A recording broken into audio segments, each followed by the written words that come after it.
For live call-in shows, stay for the music and recent replays. Join us at infiniteplane.live for 24/7 live chat with other listeners.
Thanks for joining. It is March 10th, 2021.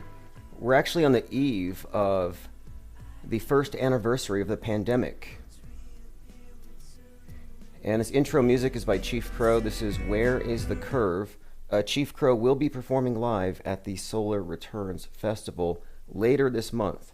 So after you get the second half of your crisis actor pay from the president this month, you may want to consider going out to South Carolina, so I'll keep you abreast of that. Phones are open, 833-311-1984. The title of tonight's live stream: Happy Hoax-Aversary COVID-19, Rockets Are Blimps, and Biden is CGI. So let's go ahead and start with Biden is CGI, because he's giving some sort of an address tomorrow, which will be his first major primetime address, I believe, as president. And he's doing so on the first anniversary of the pandemic, on 3/11, which I believe is the 9/11 of this generation. I believe that every 19 years they need to traumatize everybody at the same time and get us all on the same sheet. So I came across this clip here, and it is clearly one of these cases where you would call it a green screen glitch, where Biden is walking in front of the press, waving and heading towards the podium, and the top of his head, like a good inch and a half, actually disappears. It gets blurry. And it sort of reappears. It looks kind of smoky. And it's very consistent with the kind of error you would see if somebody is in a green screen environment and there's not a lot of contrast. So his white hair, his pallor, his ghostly pallor, blending in with the white of the wall, yeah, you could see why you might have that distortion. But it's far more likely that, well, we're looking at somebody who's not there. We have a holographic president. Our president is CGI. We thought it was bad having a TV reality show host as a president, basically a game show host.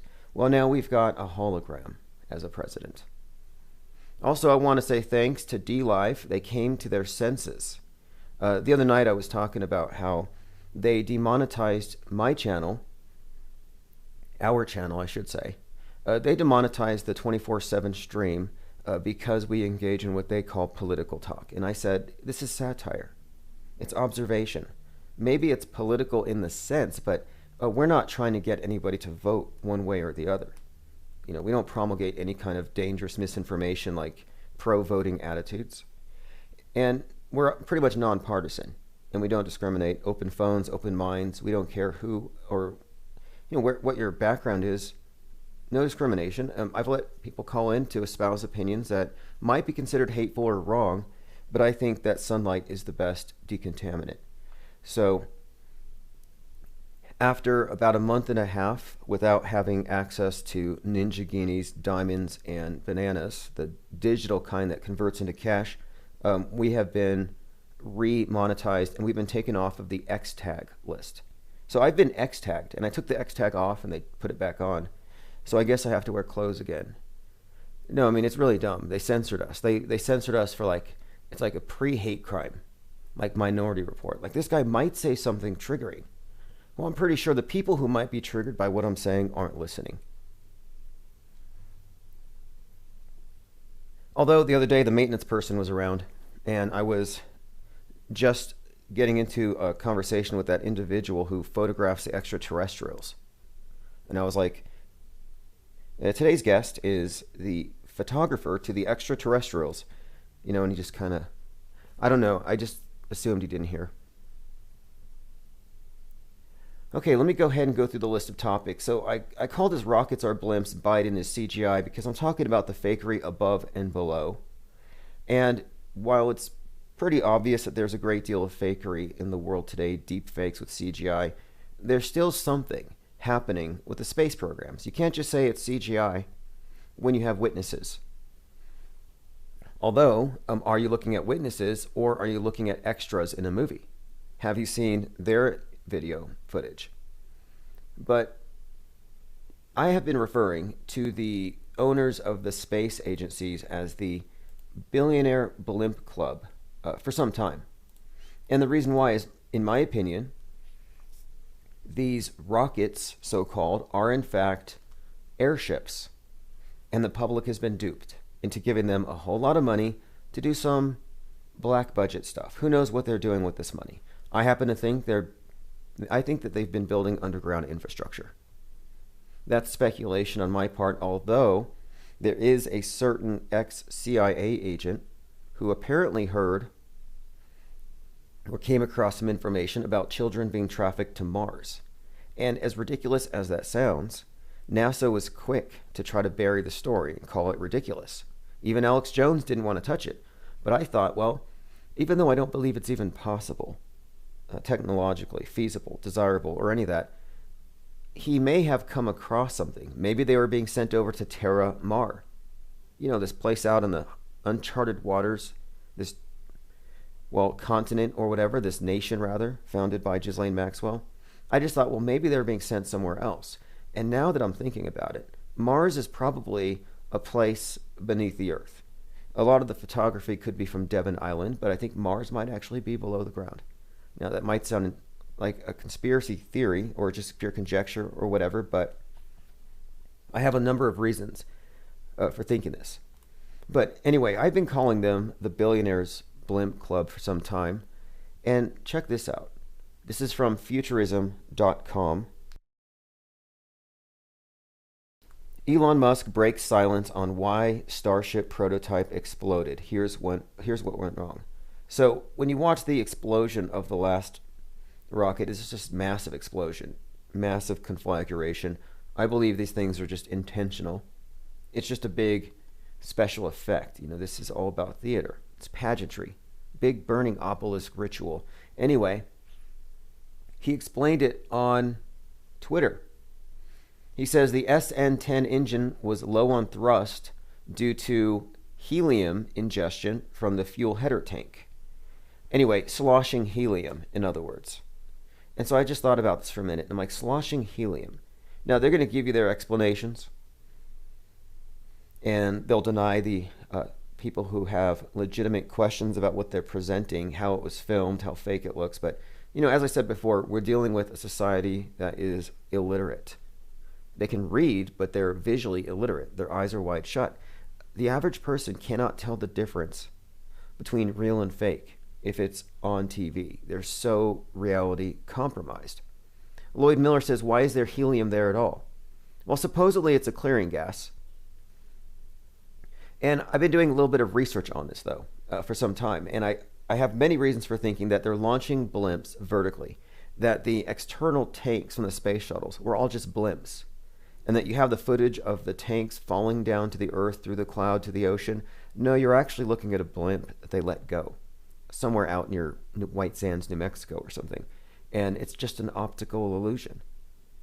So let me continue. So I looked into airships a bit more today because recently in New Mexico, where I live, there was a UFO sighting that has been verified by the FBI as a real UFO, but it was shaped like a cylinder, a cigar. And cigar-shaped UFOs are common. In fact, in Manchester a few years ago, there was a cigar-shaped UFO, and it was vertical, and it was shiny, like a rocket. So I'm just thinking this is probably some rocket test, and the wind kind of blew it out of the way, and somebody saw it. But this is from February 21st. It was flying at 36,000 feet. It flew over Airbus 320. They said it was a cylindrical-shaped object moving right over on top of us. So I'm thinking that they fired off one of their, maybe just for the purposes of producing a launch, just getting the raw footage. So I'm just suggesting here that the reason why we have so many sightings of these cylindrical UFOs is not that we have cigar-shaped UFOs from Venus. I actually think that's the least likely explanation. I think it's far more likely that we're looking at something else entirely. Okay, so helium gas has the same lifting capacity, but it's not flammable like hydrogen. And this is according to Wikipedia. Significant amounts were discovered in the United States, and helium was only used for airship in this country. But most airships built since the 60s have also used hot air. Anyway, this is an article about these airships, and if you look at the structure of this craft and how these things are built, and you just look at a rigid airship and compare it to your average rocket, and if you can just imagine it going straight up with some fireworks on the bottom, you could convince people it's going to Jupiter to go mine for diamonds to bring it back later, and people will pay you a lot of money. And all you have to do is cut the feed when it gets out of sight and it lands in the ocean somewhere, or it gets spotted and they call it a UFO. And then you cut the feed and you go right to the pre-produced CGI footage of your magic rocket sailing over to Jupiter to go mine for diamonds. It's such an easy racket, and they've been doing this for 50 plus years, and they're never going to stop. Tom Cruise is going to save NASA. Tom Cruise is going to save SpaceX and Blue Origin. He's going to restore their credibility in the face of all the criticism. Because when somebody does it in a movie, it becomes real. We've seen this with all of the psyops. The movies make it real. In the movies, people respond as though these events happened as reported. So the universe the fictional universes, all share in common that the characters in them exist in the world where all of the major propaganda events were 100% real. I mean, this is how they are able to blend fiction and reality so well. They keep the public purposefully confused. So anyway, my point being about visual literacy is that when people see a rocket that's supposedly in space, they see footage from the ISS, they don't really know the difference. They don't know that it's fake. And so the best you can do is you try to get them to admit it's fakeable at a minimum, just to see if they're honest. Because if you're being honest, this stuff is fakeable. And you can run a test for yourself.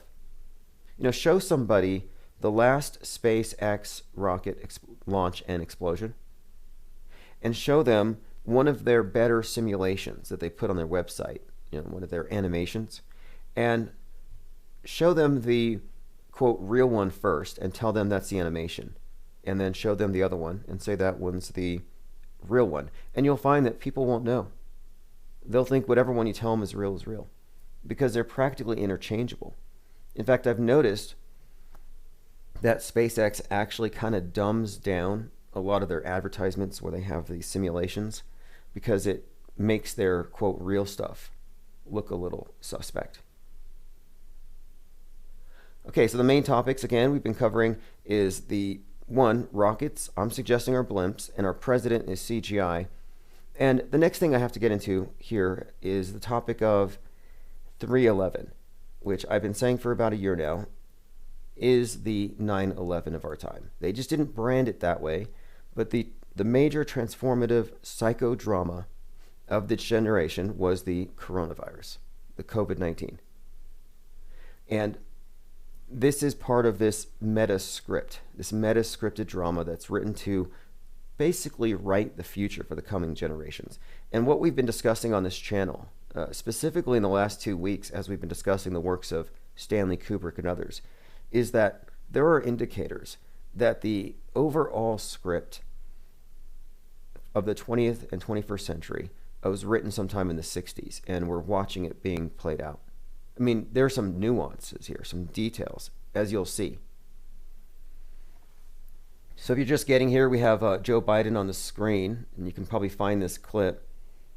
His head partially disappears as he's walking down the hallway. He's clearly CGI. So a couple of other things here, and then we'll get into the anniversary of the pandemic. Microsoft retracts a paper claiming quantum computing breakthrough. When I say that people can't tell the difference between reality and fiction, science and science fiction, that it's real if they're told that it's real, here's a perfect example. And this is a rare admission here, or a rare retraction. See, basically, there was a paper in 2018 about the discovery of subatomic particles over at Microsoft. So this is a major breakthrough for quantum computing. Oh, we found it. We found this particle. It's like, oh, we found a COVID. Show me. Anyway, this is a major breakthrough, so anybody who was scientific would go along with it and say, yes, now I believe that we have made some major advances and we have discovered elusive subatomic particles, and we can get into quantum computing and everything else. So it becomes this basically an accepted belief that they've actually accomplished this feat. You know, kind of like the splitting of the atom. And I've been finding a lot of people, this is kind of funny, but radical skepticism is going somewhat mainstream among the fringe, where people are just outright questioning, are nukes even real? So anyway, if you say, well, I don't believe that any of this scaled quantum computing is real, they'll say, well, what are you, a Neanderthal, a flat earther? What's wrong with you, right? Well, it turns out that they've had to walk back this claim. It says, we can no longer claim that the observation of quantized Majorana conductance, and we want to retract it, they wrote. We apologize to the community for insufficient scientific rigor in our original manuscript. So basically, their researchers made these claims. It was hailed as a breakthrough, but they kind of made it up, and now they've retracted it. So my point is, can you really trust these experts?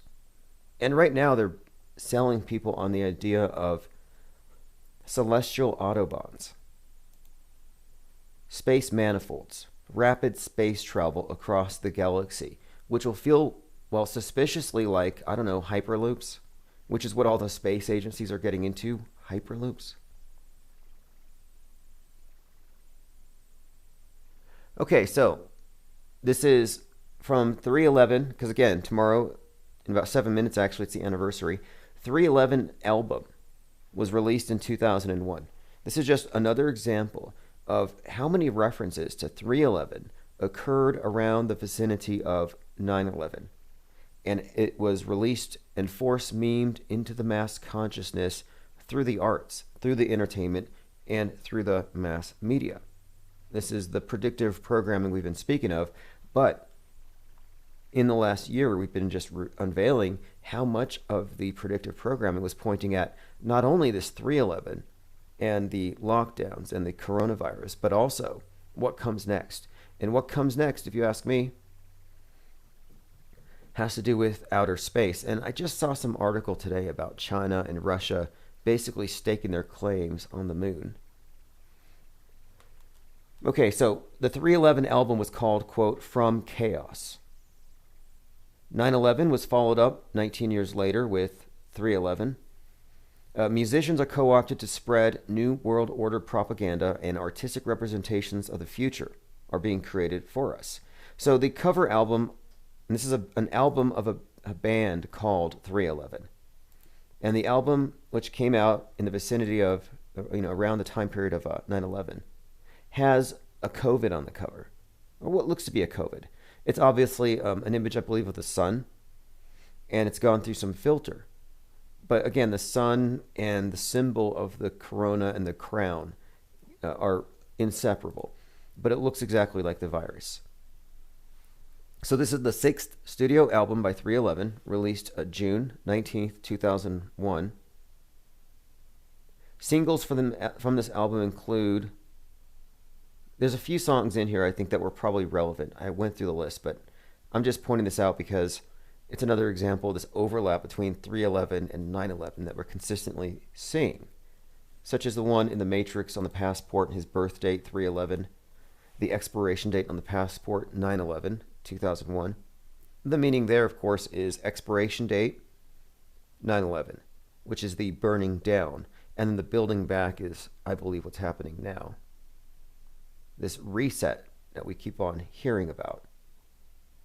So let me get into this. This is an article from, or rather it's a Word document that I used as the basis for a topic last year. It was a Zoom conference, and it was called 311 is your new 9/11. They've declared a pandemic as a pretext for global control. And we were analyzing the headlines at the time and how clearly everything was so carefully predicted.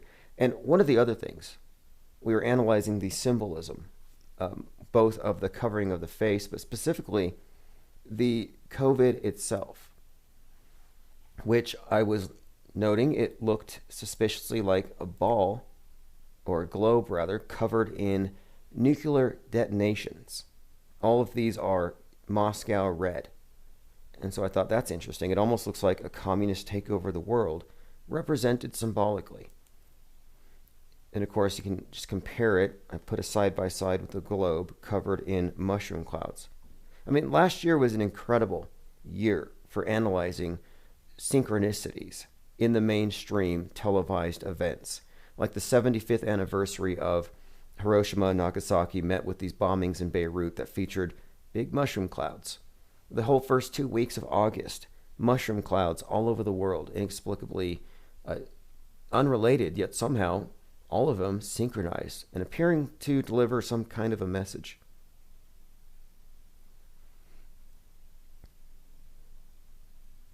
Going back in the comments, somebody says here, I think Biden will say build back better several times.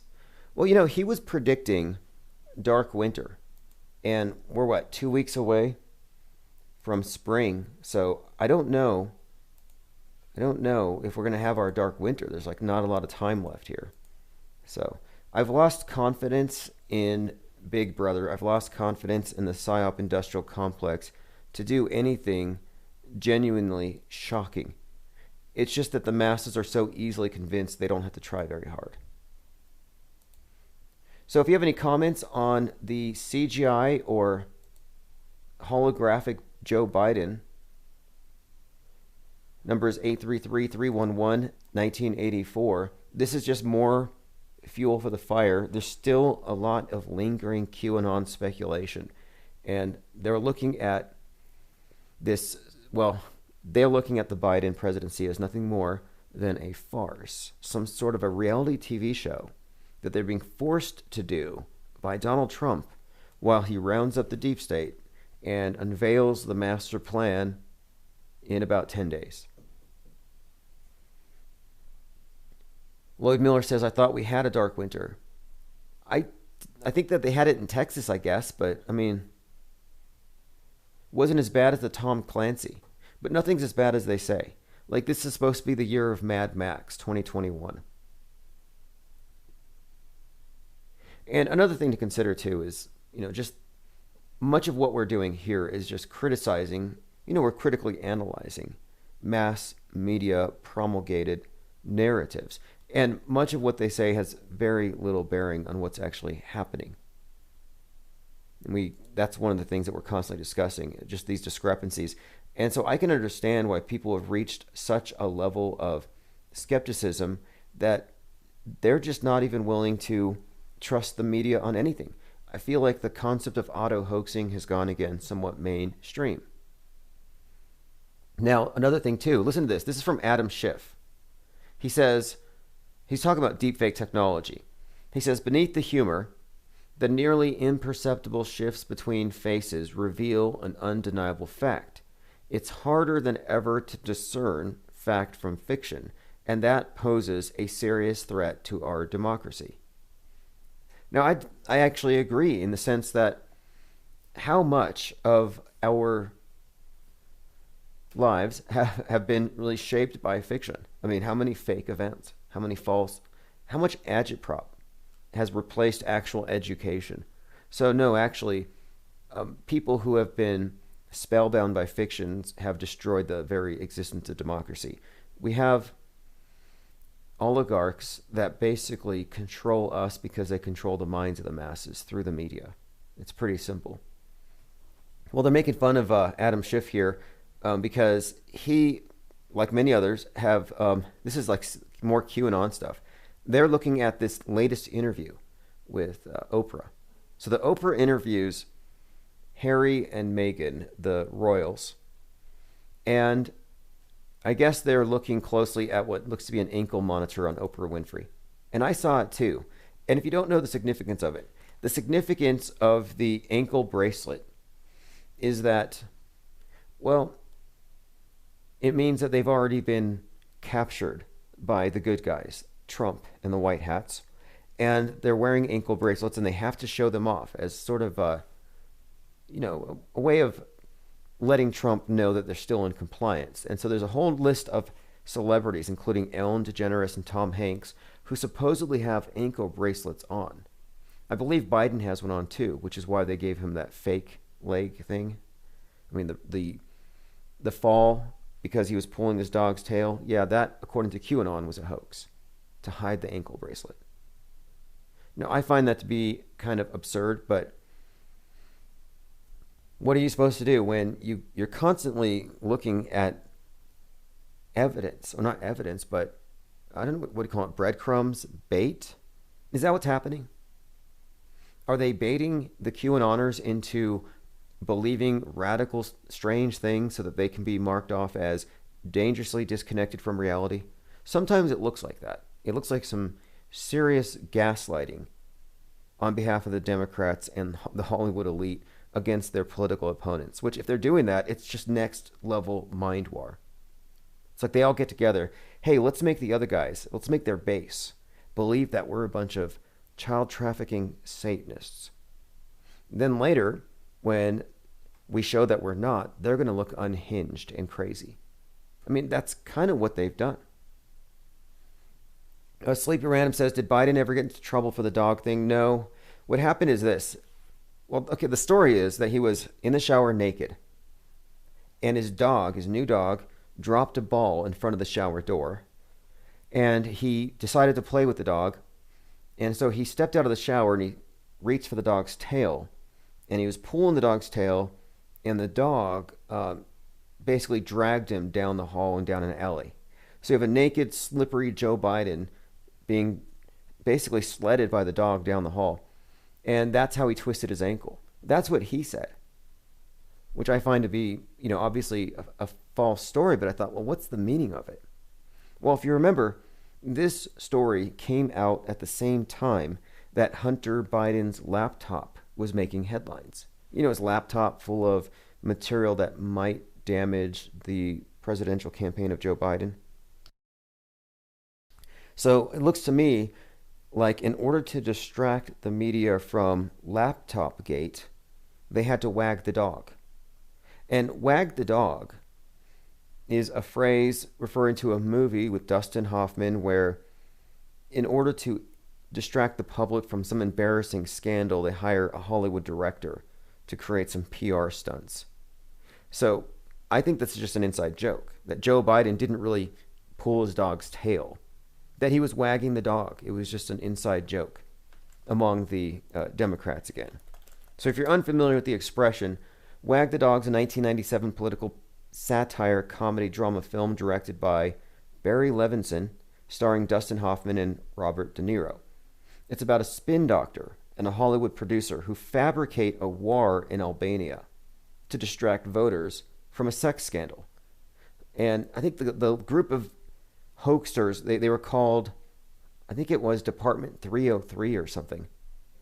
Anyway, it's a pretty decent movie. And it reveals how the media actually works. And I kind of think that Joe Biden pulling his dog's tail was just kind of an inside joke. Yeah, we're wagging the dog to bury the story of the laptop. And it certainly worked. Now Hunter Biden is simply an artist with a somewhat excessive lifestyle, but not something unexpected for an artist. So they totally cleaned up his image. Zin Velas says they use crisis actors in that movie. Oh yeah, in that movie they use crisis actors, they use green screen. Like if you haven't seen Wag the Dog, I highly recommend it because it will show you 100% how the media actually works. But it's actually worse than that. Lloyd Miller says, intelligence agencies do have blackmail techniques, but to avoid exposure, they make up incredible Pizzagate stories. Right.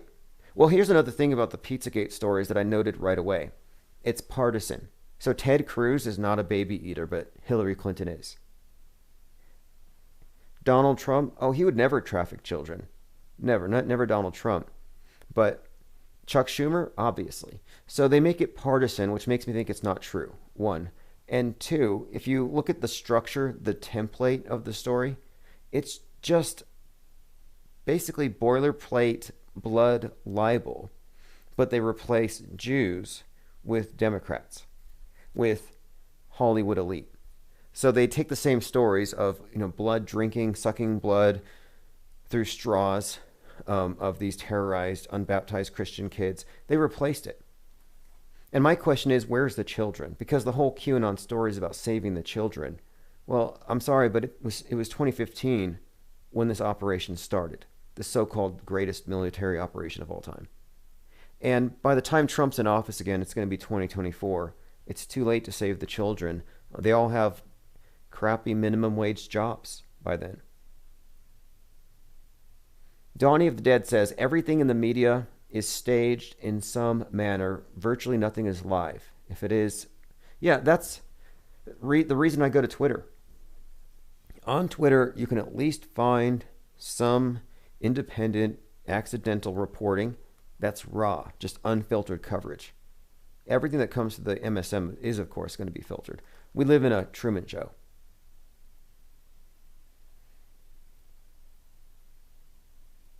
Now, as far as this idea, though, of blackmail, I kind of think it's kind of fallacious to kind of point the finger at the 1% and say there's this one group that's responsible for all this stuff. And if we could just root them out, it's all going to go away. That's bad utopian thinking. The idea of drain the swamp, what does that actually mean? You drain the swamp to get rid of the deep state, so then you just have the shallow state. This belief in perfecting government by getting rid of the other guy, that's not really how this thing is engineered. But that's what they've done. This whole hyper polarizing of the parties with these, stories that make it so clear that it is between good and evil. I have to say it's a great technique. I remember in 2017, probably in September, October, most of us in this area of discourse were focused on media hoaxes, past and present. We're looking into the sciences, the so-called sciences, what's real, what's not real, about what they're telling us. Why are they constantly threatening us with asteroids? Why do they tell us such ridiculous things and expect us to believe it because they're experts? Like, if you're a mainstream scientism cult believer, you have to accept that there are dinosaur bones on the moon. Just keep that in mind. But, it just seems like right after that period, though, and I'm talking October 2017, right after the Vegas hoax, suddenly QAnon stormed on the scene, and all these conspiracy theorists and free thinkers suddenly became politicized. And I realized, okay, they're going to follow breadcrumbs for the next 4 years, right up to the voting booth. Overthought says most people don't want to know the full truth. They think the government can handle the deep info and trust them not to expose them to it. Right. That's absolutely true. And I try not to get myself stuck in an echo chamber. So if you only surround yourself with anti-vaxxers, you might assume that it's a big deal to a lot of people and they actually care. Kind of like environmentalists. They're surrounded by environmentalists. So they walk around thinking everybody knows the sky is going to fall, but nobody really cares. And right now I'm looking at it as it's only a fringe of people who are actually vaxophobic. And I subscribe to a few different mainstream magazines, and people can't wait to get the vaccines. They're cheering about Johnson and Johnson. I mean, they're vax junkies. People, and I predicted this. I said, you're going to see vax tracks on people's arms. They're going to get addicted to the rush, the feeling they get from the illusion of having achieved pure safety and security. Like, I am now safe. It's like I now have an immune system. I can breathe outside. It is so, it's just, it's a new form of baptism. Like, what does a baptism actually do? You know, you basically, you're washing your sins off. Well, that's cool. It's a nice psychological cleansing, spiritual cleansing, but I'm suggesting here, and I brought this up last night when I was looking at that politician spraying the reporters with the sanitizer, just like, this is the new holy water. And we're looking at baptismal rites, conversion into a new religion. They felt like they were contaminated. They realized, oh, I'm a sinner. I'm a carrier. I can get people sick. I have to be saved. You know, Dr. Fauci's bigger than the Pope. Sleepy Random says, did you see Vlad tweet about being the Doge star? No, why don't you actually post a link about Sirius being the dog star? Oh, interesting, because you have the Doge coin, and it's symbolized by the dog. And I've been seeing a lot of interesting bits about, like, let me bring this up. When this Doge coin was still in the 1 penny range, I think it was like right around the beginning of February, someone had taken a picture of the Wolf Moon rising over there at SpaceX between the two starships. So you have two pillars, and you have the bright orange wolf moon. And on that night, Elon Musk starts tweeting, doggy coin to the moon, with pictures of the dog on the moon. And I noted that the image from SpaceX of the two rockets with the moon in between them is actually identical to the classical tarot card image, which has, and it's the 18th card called the moon. It's got two towers with the moon in between. And beneath the moon, there's a dog. Well, anyway, based on that, I'm just thinking this is some kind of, I'm not really sure, is this an Illuminati stock tip? And I kind of thought, well, this is probably an indicator. You know, is there anything to this symbolism? Are they really throwing out signs that the initiated would be able to interpret? And if you look at the performance of that particular worthless cryptocurrency, I would say yes. And you cannot deny that Musk is part of this lineage of occultists, which we call a space program. And it's really a fascinating story when you get into the genesis of the space program and the individuals involved, and how science fiction and occultism has more to do with it than actual science. All right, I'm going through your comments. Lloyd Miller says, digital currency must be a psyop. Without media promotion, it would be the nothing it is. You know, I kind of trust it now. I mean, there's a few things about it that are shady. I mean, I think it's really kind of fishy that Bitcoin hit 33,000 on the 33rd anniversary of the Economist cover with the phoenix atop the world's paper currency burning with a Bitcoin-like thing in its mouth. Like, that's a little fishy. And a few other things I could name. But Bill Gates is against it. Bill Gates is against it because he says it's bad for the environment. That all this mining of cryptocurrency uses up too much energy. They say the same thing about NFTs, people who are creating non-fungible tokens out of their artwork, putting it on the blockchain and making money off it. They're saying, well, this type of artwork is using up too much energy. It's bad for the planet. So the environmentalists are against it, so it kind of makes me for it. But again, I find it really questionable that you have people who are totally against crypto, totally against the NFTs because it's bad for the planet, but they're totally fine with art museums, universities, Twitter accounts, and Facebook. Like, if Bill Gates really thinks that this is such a problem, what other things?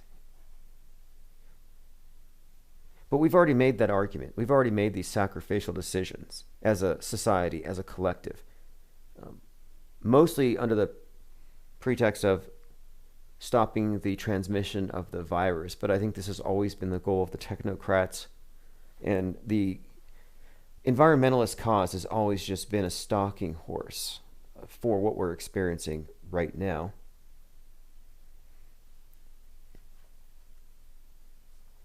Thor Bradshaw says Bitcoin is going to zero because they can create 10 billion more any day of the week.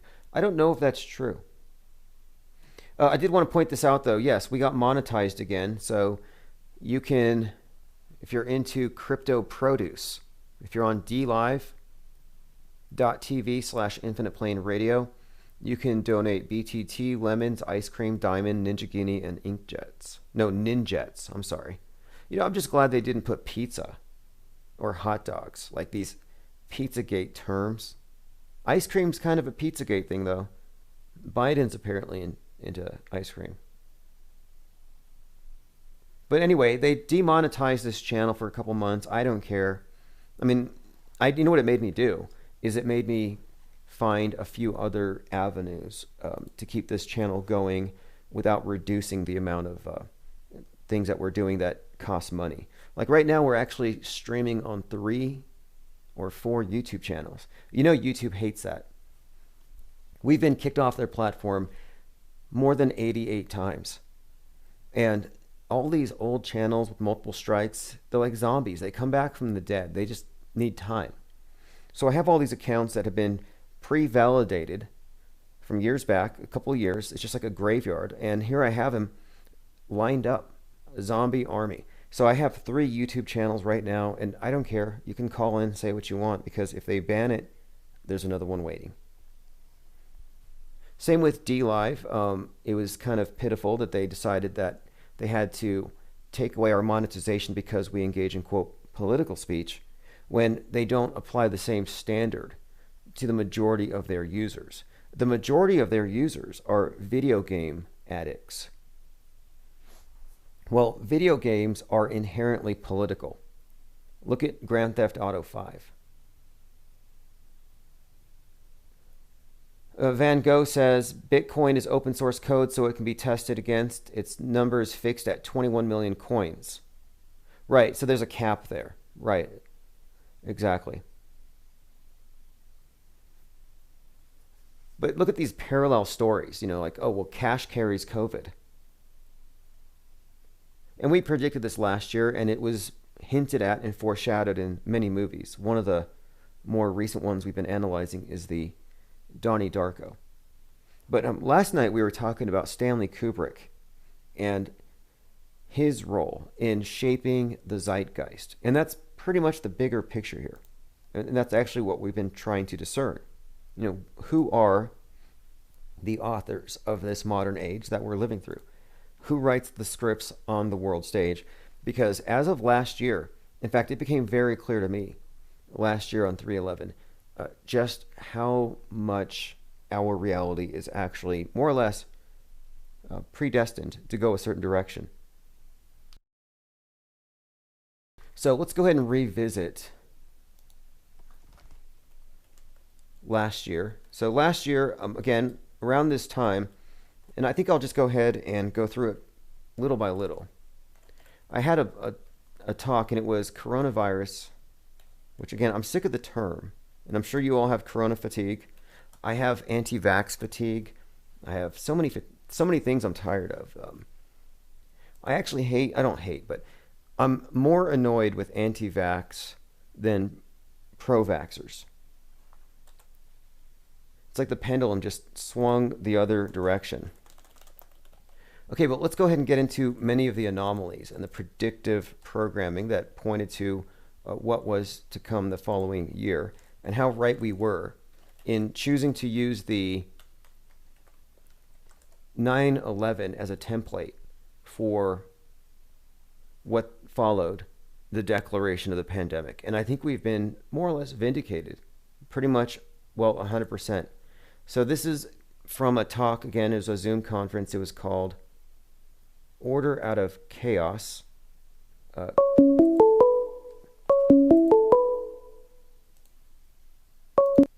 Infinite Plane Radio. Hey, IPS, how's it going, man? Oh, pretty good. I'm just revisiting some of the material from a year ago because we're hitting the first hoax anniversary of this massive farce. C19. Yep, exactly. 311. Yeah, well, I've been watching the show. I hear that you're upset with people who are against the vaccine agenda, so I wanted to call in because I consider myself very much against it. Um, I'm just curious where you stand on that because I look at it as like a medical freedom versus medical tyranny issue, and I've just looked at their own numbers for these Moderna and Pfizer studies, and I find it very concerning that they're pushing to, force children to get it, for instance. And you call it a hoax. So I'm wondering how you aren't upset with the push for vaccination. Well, I'm certainly not for mandatory anything, even if it was mandatory cough drop. But I think that the anti-vax movement itself has been spearheaded by provocateurs who've been able to use it as a pretext for censorship. Like the idea that it's spreading dangerous misinformation. The idea that now we have a viable reason to burn books because they're talking about the virus in a way that we don't approve of. It just seems like the anti-vax movement was prepared in advance in order to stifle any sort of criticism of government overreach. And you can see how it also is polarized in America, the two parties, where we don't have unity against the mask or the lockdowns. We have pro-vax and anti-vax. So my overall thinking on it is that I'm not even sure what's in it, but I think that it's a political psy-war weapon first. I'm not convinced it's a tool of genocide, but I need more evidence. I do see the reports of people dropping dead after taking it, and I don't know what to make of those. What do you think? Well, yeah, there's a startling high number of people dropping dead within a day of the vax. Now they rolled them out to the elders first, and people do die frequently, and the question is whether this accelerates people's death or just outright kills them. I don't know. I've never argued that it's a genocide tool. I don't know for sure. It could be. I'm more concerned about the direction it's going in terms of mandating or normalizing the mandating of drugs into our system. And this might just be like a Trojan horse. I've heard you say in the past that you think it might be a placebo, and I've looked at enough, or not a placebo, like a saline shot. And I've looked at enough of the trial data and VARS reports that it just doesn't seem like that. It seems like there's something to it. So, yeah, I'm definitely anti-vax, but there's definitely there's things that people will say that I think is ridiculous and they can't substantiate. But I do understand why people are concerned given the trajectory of this all. I think a lot of the masking and taking away of our freedoms seems to be so they can bargain with us, collective bargaining to get us to take the vax later for whatever reason. Okay, that's obviously there's a great deal of coercion right now, and you can see it playing out where it's like, oh, you can have your birthday parties now that we've given you permission. And it's clearly showing who believes that their rights come from the government versus those who just do what they're allowed to do as just, inalienable rights. But when I look at the anti-vaxxers, there's a few things about it. And I know there's the stereotype, and then there's the people who have legitimate concerns. But I think that many of those who are anti-vax, I have to look at the issue as almost a red herring because it takes away the conversation from the possibility that there are no viruses.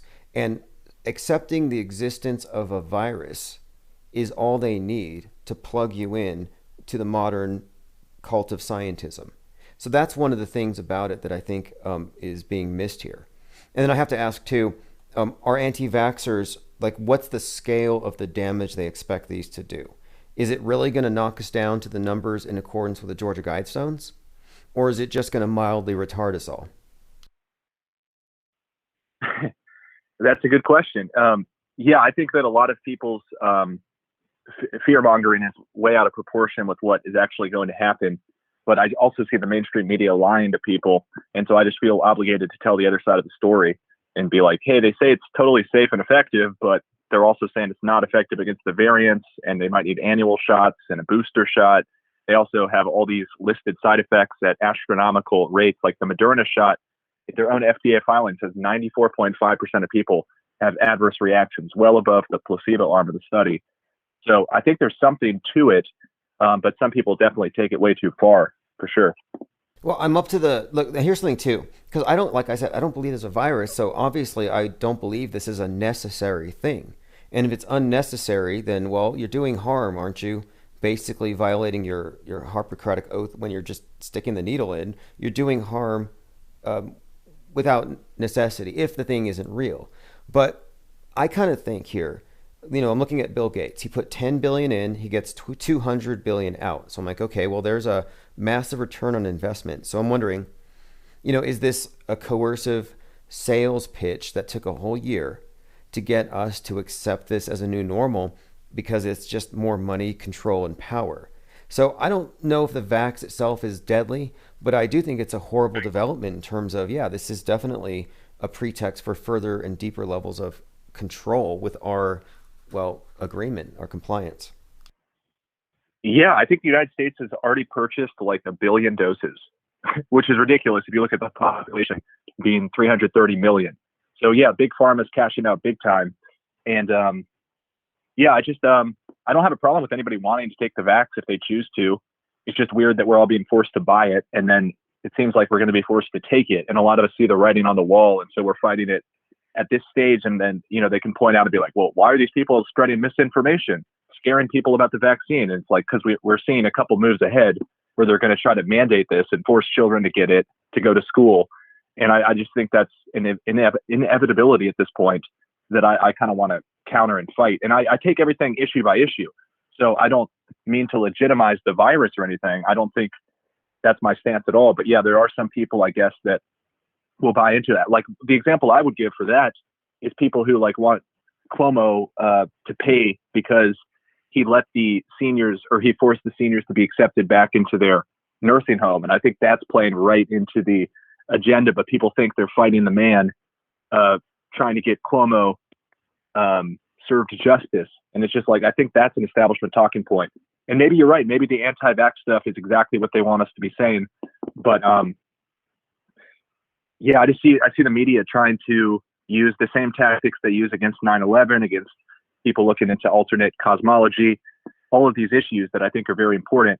The propagandists for the oligarchs are in full force to fight. Yes. And, for that reason, I'm actually pro anti-vax. So I may not be outspokenly against the vax itself because I'm more focused on deconstructing the virus. Because if nobody believes in the virus, nobody's going to volunteer. Nobody's going to see it as a necessity, and they're going to get out of it. But as long as they believe it might be there or it might not be there, it's debatable, they'll take it. So I'm kind of trying to pull the rug out from under the whole thing. But I'm definitely in favor of anti-vaxxers being able to voice their opinions. I wasn't happy about GoFundMe defunding every anti-vaxxer all at once who are raising money for their own research. I think this should be a free market of ideas, and the truth will be discerned if you let it. So I'm definitely in favor of people speaking their minds on, if you think that vaccines are dangerous, I think you should be allowed to say it. I'm not going to censor anybody on it. But again, my focus is on deconstructing the virus as what I think is really just, that's the thing. That's the hook that they need us to accept in order to get us to accept the bigger picture. Yeah. But I would say that's an even more controversial claim. Not that I'm disagreeing with you, but you mentioned earlier you're worried the anti-vax argument is leading to censorship. I don't think that's the fault of the people making the argument as much as the people defending the status quo and the establishment's propaganda. And they also very much hate what you just said, which is people doubting whether this is an actual real virus. They lump those two together very closely. But yeah, it's crazy what they're doing. Patreon is starting to delete everyone who goes against the grain on it. And like you said, GoFundMe. So it's a full-fledged attack. YouTube, Facebook. Go ahead. Yeah, one more thing. And we should point this out, that the censorship of the anti-vax rhetoric actually started last year, about April, when the 5G conspiracy theory mixed with the COVID one, and then these 5G towers started burning. Once that started happening, they started saying, wait a minute, People afraid of 5G towers are being radicalized because they're blaming that for all the deaths. And that was clearly a setup story. InfoWars was pushing it, and that's what set the precedent. So they gave the idea that anti-vaxxers were irrational. And so, instead of having some psyop where anti-vaxxers shot up a place or something, they had them burning down towers. So, yeah, again, controlled opposition is always there to sabotage our ability to talk about these things. Exactly. And they love to have these topics that they can talk about and be like, oh, we have to censor this, this, this, and this. And, some of them do sound ridiculous, but it's crazy that they can't just argue on the facts and just say their own piece. They have to, tear down everybody who says anything inconvenient to what they're trying to push. And, it's going to keep ramping up and up. I'm very concerned about where this is going in terms of the censorship. Right. Especially in terms of the government censorship. Did you see Greg Abbott saying that there's no place for Gab in Texas? Wow, that's insane. I mean, what they've done with Gab and Parler, here you have two attempts to leave Twitter and have their own separate existence, and immediately these sites get attacked, they get their servers pulled, they get hacked, the users are being targeted now. It's pretty insane. You can't even have your own breakaway, which is why I say you should never back out of their platforms. Yeah, I just don't know how long that's going to be an option for us to not be forced out. I think we're kind of in the last days of them, letting us back on, and I don't know. I hope I'm wrong, but we'll see what happens, obviously. But well, I appreciate you calling. I mean, we have to keep pushing back, and I hope that the people who are worried about chemtrails are wrong, and that I'm right. But we all want the truth to come out, and I'm not going to be dismissive of facts, by any means. And so I'm always examining things, always interested to hear people's latest takes on these things. So definitely appreciate you bringing this stuff up. Yeah, man. Thanks for taking the call. Awesome. All right, everybody. That is Tim Truth, and yes. So I'm pro anti-vaxxer, even though I think the anti-vax movement is something of a red herring in that it almost assumes the existence of a virus. Like, well, yeah, there is a virus, but we disagree on the solution. It's like the anti-war movement after 9/11. The anti-war movement. Well, we all agree there was a terrorist attack, but we disagree on whether it requires a war or something else.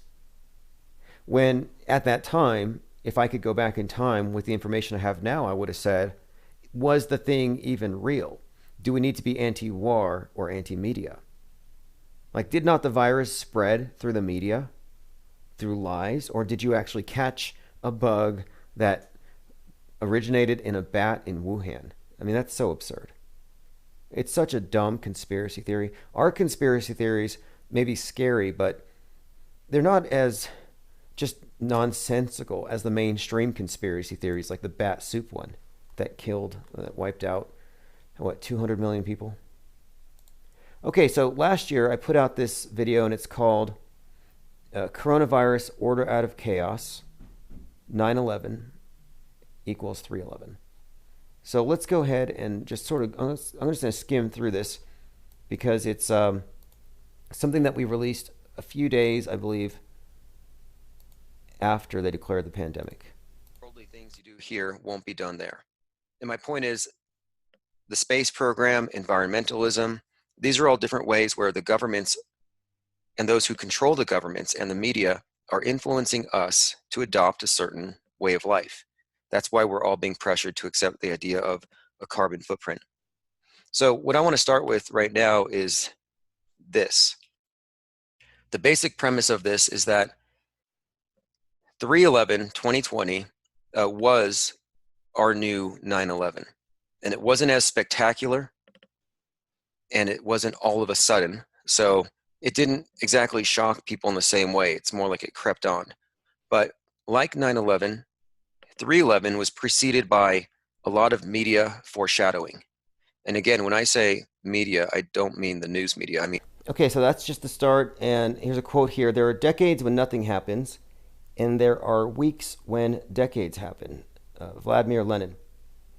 So this was right after. Okay, so a few things here. One, we were following the presentation of this thing as they revealed it to the world, that now it's a pandemic.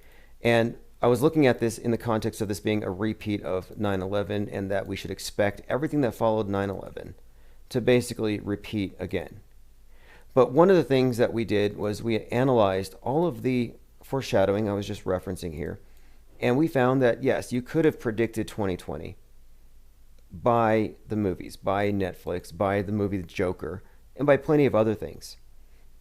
And it's been, I think, more apparent now than ever. Because, like, here's an example. This is an article from, this is how we know.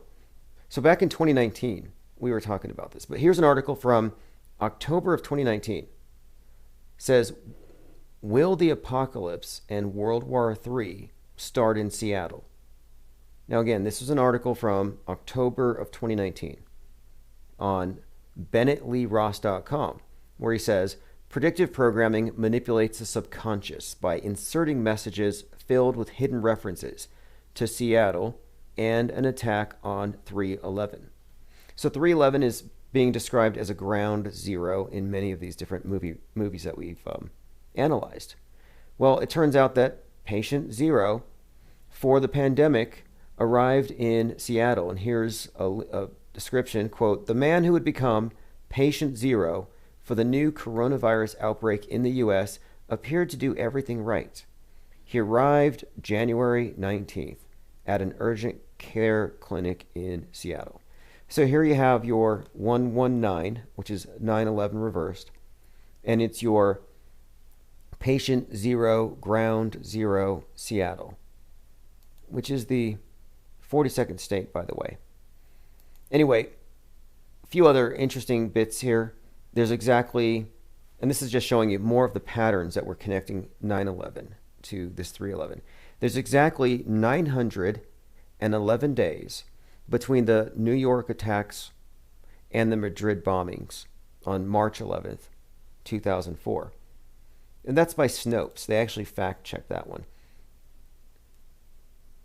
But we had hyper-analyzed all of the predictive scripting, and as far back as I could see, it pretty much looked to be the case that 1968 we were able to establish as a year that the 9/11 events actually started the countdown, that this was actually planned before it even started.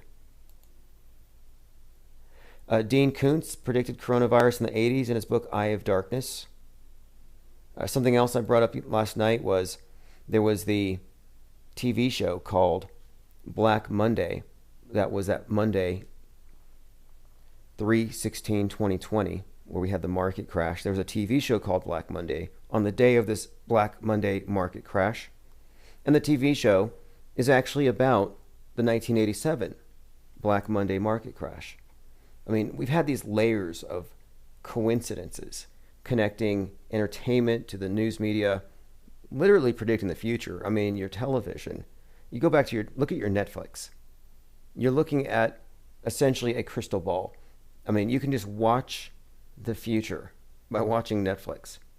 And this has been consistent.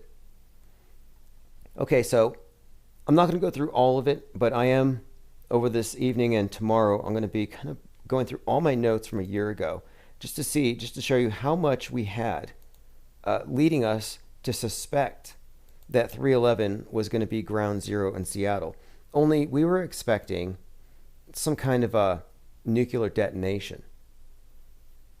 Another thing which many people observed who were watching this thing closely at the time is that right after this thing was declared as a pandemic, all the states, one by one, started reporting the instant they reached 33 cases. And this isn't selective observation. It wasn't true equally with other numbers. It was very conspicuous, as was the verbiage. And it was actually worldwide, such as they would say things like Venezuela rises to 33 and lockdown. Georgia reports 33. 33 new cases diagnosed in Wisconsin. Coronavirus has 33 mutations. It lives in your excrement for 33 days. I mean, it's so redundant. It's just redundant and repetitive as can be. And over this 3-hour conference, we were looking at all of the various news reports. For example, Amazing Race had its 33rd season. They just canceled. You wouldn't believe how many businesses closed after 33 years. I mean, it was super conspicuous. In fact, I called this one Coronavirus Order Out of Chaos, the 33 Hoax Code Explained. And basically it's this. That number is a code for, well, the hoax code. It's actually a great way to put it. And one of the things I brought up earlier tonight, we were talking about Wag the Dog. Well, Wag the Dog has a department called the Men of 303, which may be a reference to this.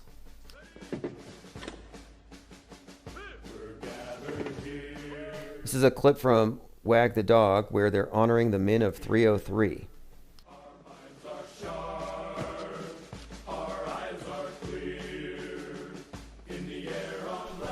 But anyway, even the show Cops ended after 33 seasons. Bezos made $33 billion in his first quarter. In the first 2 weeks of March last year, Joe Biden made $33 million. I mean, there are so many 33s encoded into this thing. Let's see, here we go. Going through some other comments here. But basically, I believe that we've 1,000% decoded the Freemasonic Metascript that tells us what the technocrats are going to be doing to humanity in the future. Here's some more headlines. Australia confirms 33 coronavirus cases. Business activity in China is at 33% of its pre-coronavirus norm. Pregnant woman, 33, tests positive. Oh, by the way, the whistleblower in his name was Wee Lion, the Wuhan whistleblower. Yeah, he was 33. As was the Viking at the Capitol Hill riots, by the way.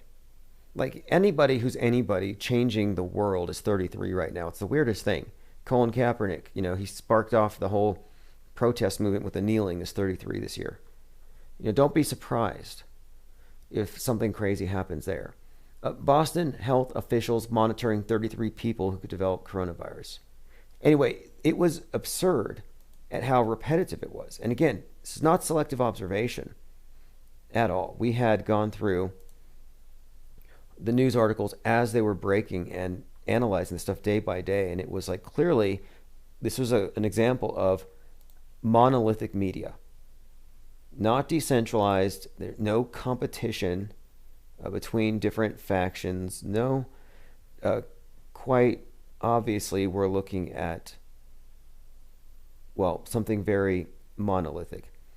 We had a live stream called World War III Starts on Wednesday, and that was released right before 3/11 because we were predicting that Wednesday would be something. And, like I said, it was a very quiet and stealthy 9/11, but it has all the same effects. But the new terrorist is you. It's a ubiquitous terrorist. Everybody's a carrier.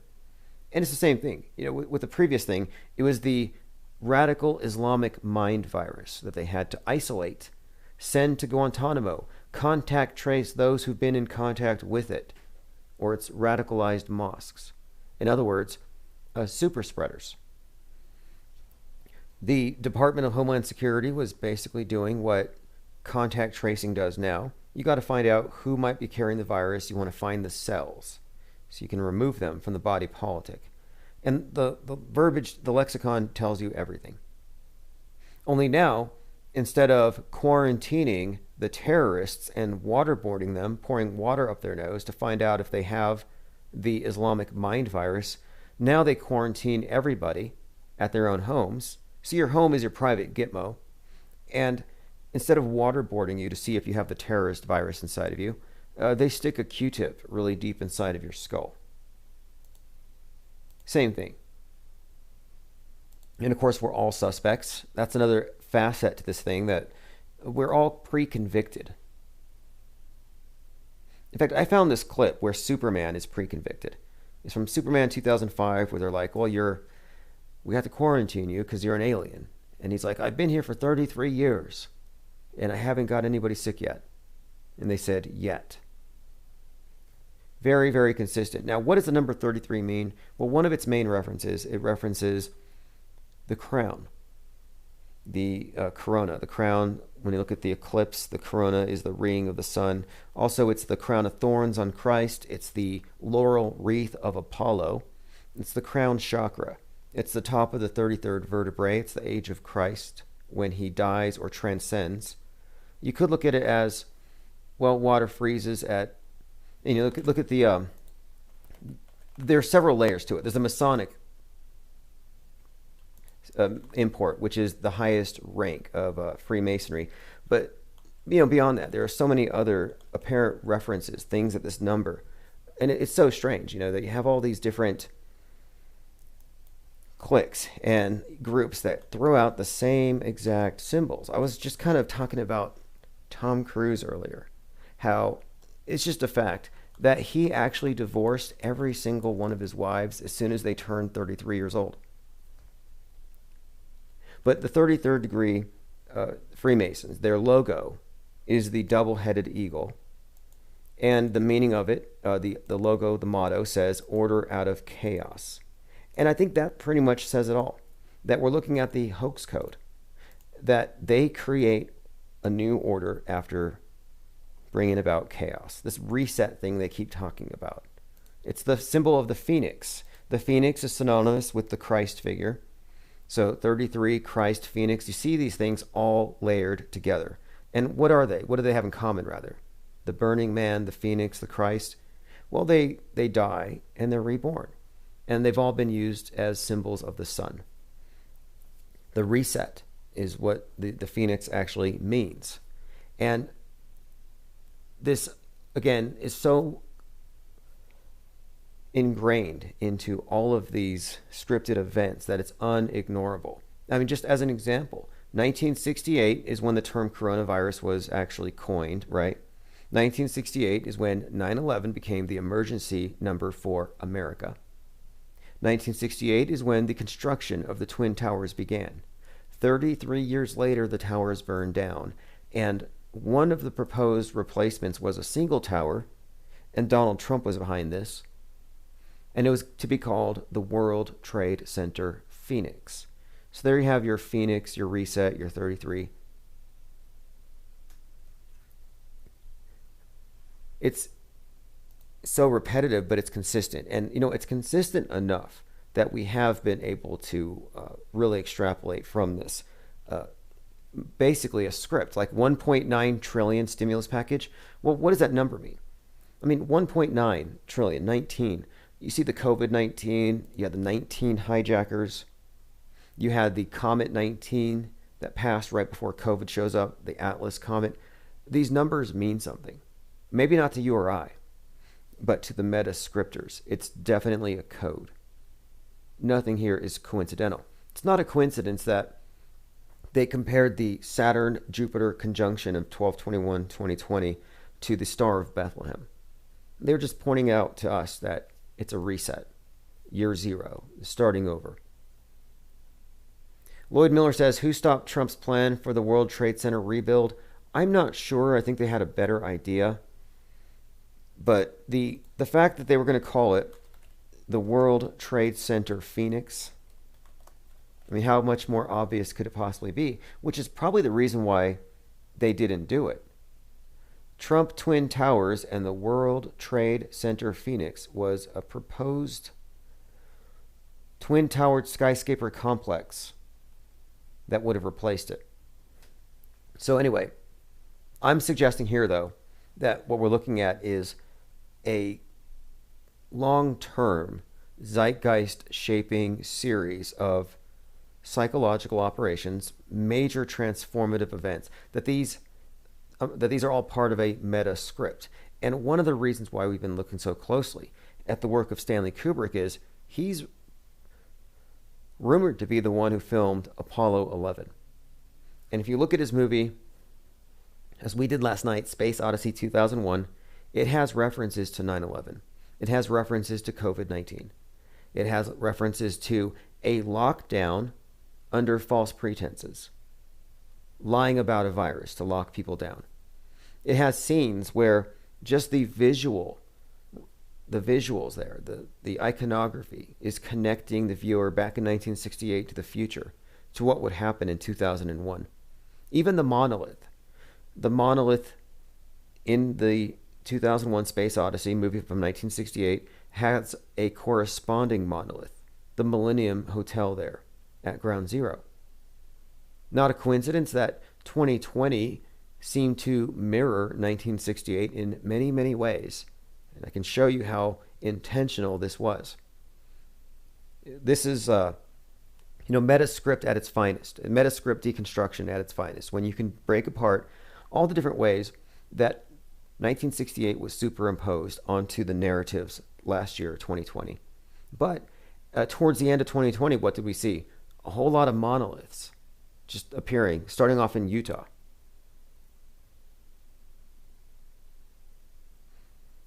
The masks are also a very significant thing, both after 9/11 and now.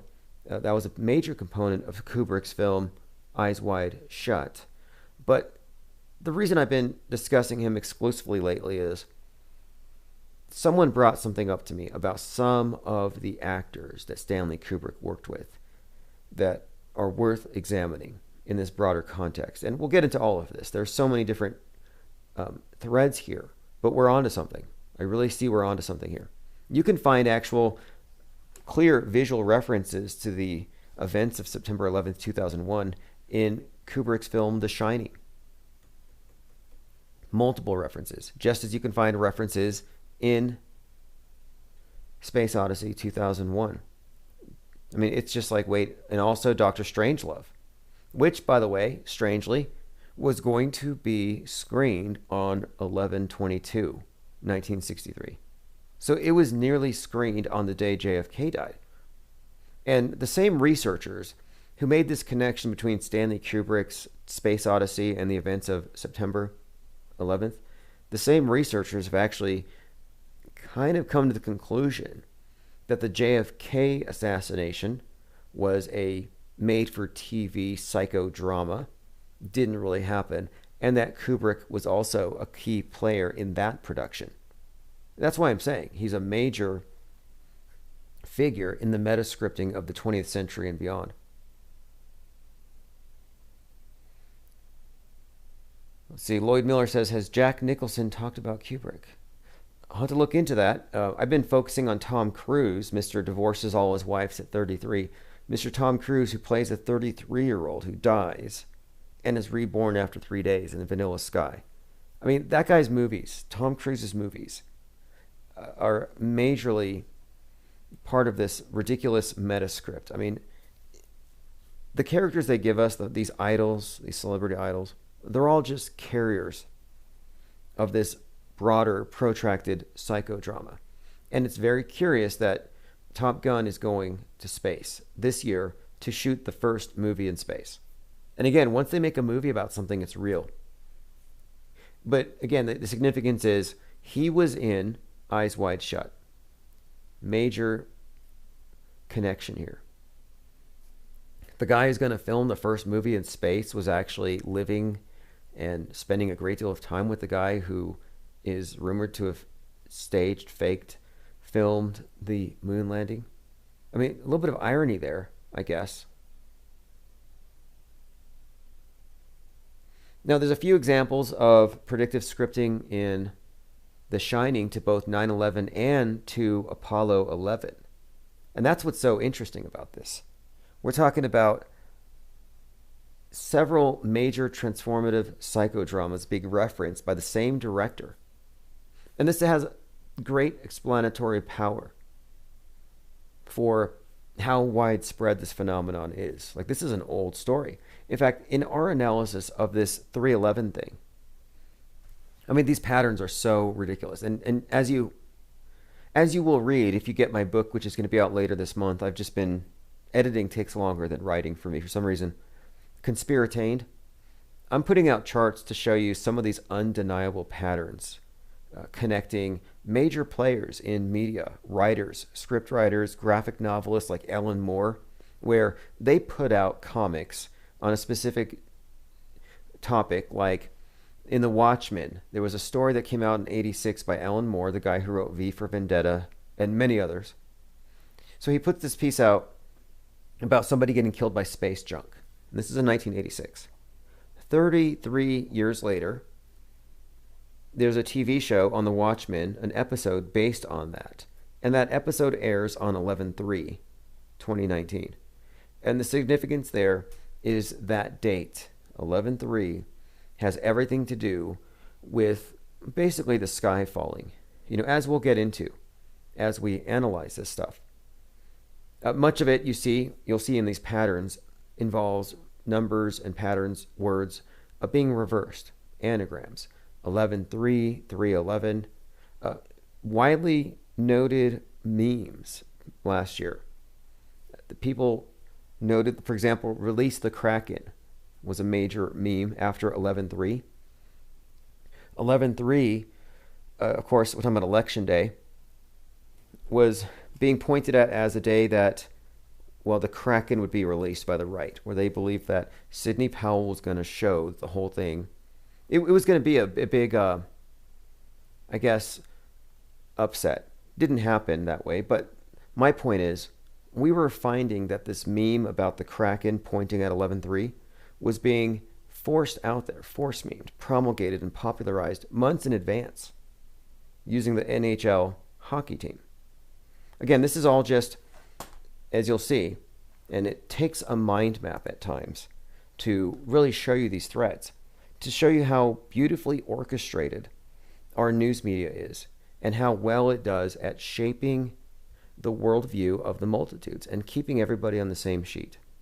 It doesn't matter if it's fake or full of lies, because they're the arbiters of reality.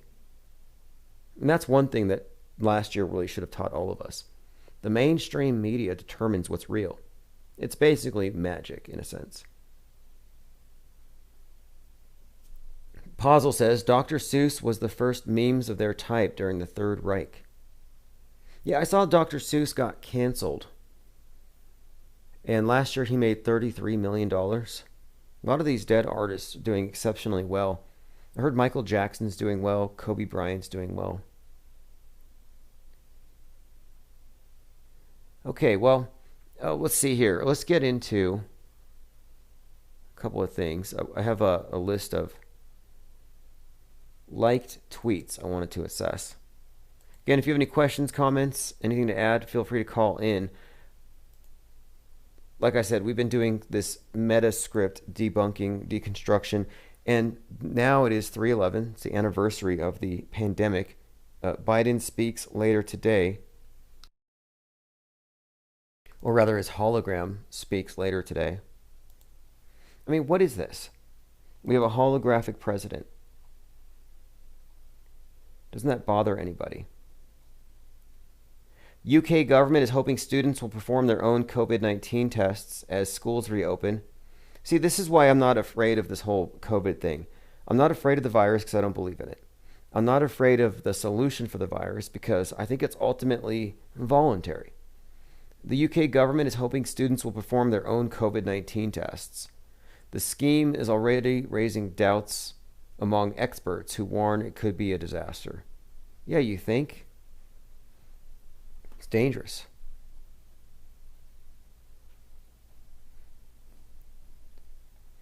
But here's another one. I have to show you this too. I got this picture. Someone sent it to me. It's from a Walmart.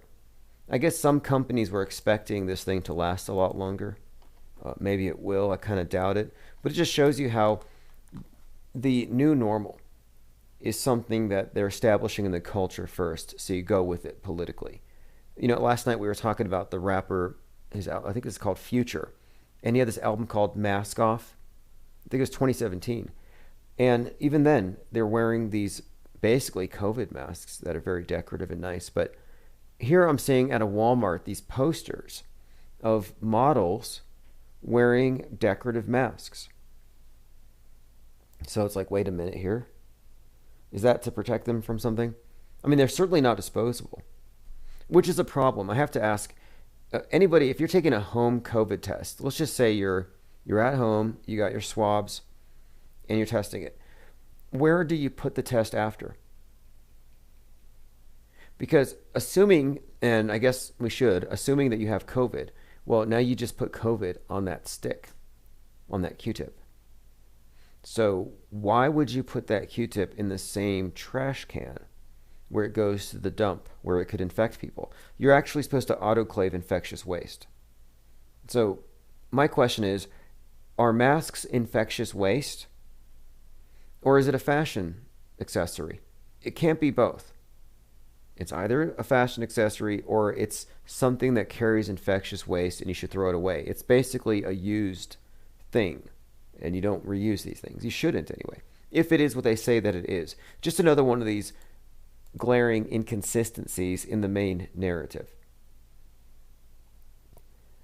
This may be nothing, but it's somewhat noteworthy and a little bit interesting. I just think it's fascinating how 2020 has caused a lot of people to reassess things. So a couple of years ago, you had that Flat Earth conference, and many of the main characters who were spearheading that thing have gone from flat earthing to promoting a crypto called Axion. And it's so weird. I didn't believe in the Mandela effect until today. I'm like, am I in a different universe now? Because I remember the last time I saw these people, they were talking about how the earth is flat and the media makes fun of them. And now it's like the same people, but totally different personalities. So if you don't know who they are, I apologize, but I'm just going to play a few seconds. The mic unmuted for Patricia, and we're on. Thank you, everyone, for tuning in. I unmuted my mic. Now everything's going crazy. Sorry, guys. That was a really very not good start. But anyway, welcome Axion Nation to Axion today. You don't ever do that in good broadcasting. But okay, so anyway, my point is, I'm saying it's interesting that somehow between 2019 and 2021, the three lead flat earthers, the guy on the top right had the cruise ship. They're well known behind the curve. The other guy was in the Logan Paul movie. So they're at the top of the flat earth dung heap, selling these conferences, and now they're doing crypto. And I'm like, how did that happen? And what's even stranger about it is, and you heard a little bit here, they were all acting bizarrely incompetent. Like they didn't know how to use the mics, like it's the first time they've ever live streamed. And someone's like, what's wrong with the audio? And I'm like, wait a minute here. Episode 1, I get it, but they've been live streaming consistently for 5 or 6 years. So why this act as though it's new? And I'm starting to wonder, are a lot of these people we see on YouTube just bought and paid for characters and script readers? And it's like 1 year it's Bigfoot, the next year it's Flat Earth, the next year it's crypto, and who knows what it'll be the next year? Just kind of like freelancing, which I'm cool with. It's like Fiverr, but maybe it's just like, a little more expensive, a little more high-end versions of Fiverr. Lifetime actors. I don't know, just strange anyway. But I think it's great. I think it's great. Maybe they found something in crypto that Flat Earth just couldn't give them. Or maybe they're going to invest in crypto and use that to pay for a way out of here. Not sure. Speaking of, look, let's get into this Flat Earth topic for a minute. Whatever you think about the shape of the world, your evidence for the existence of outer space as presented is very flimsy. And I have something here. This is a Dutch astronaut who's giving a tour of the space station, and this actually happened. He drops a screw and it hits the floor. And so I'll leave you to figure out what that means, but let's go ahead and watch this. Net als bij de Russen, maar interessante systemen. Hier achter deze panelen wordt de urine opgevangen en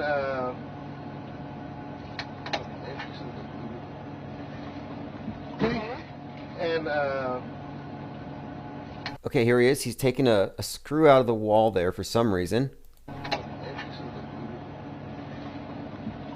Now, if you didn't hear that, he's touching the wall. This is a Dutch astronaut. He's giving a tour of the space station. Doesn't look like he's floating, but he is supposedly. And a screw falls and hits the floor audibly, like dropping a dime. Now, again, you're in space, so everything floats. But for some reason, the screw falls and it actually hits the floor, and he picks it up. He rapidly picks it up. He doesn't play it off. En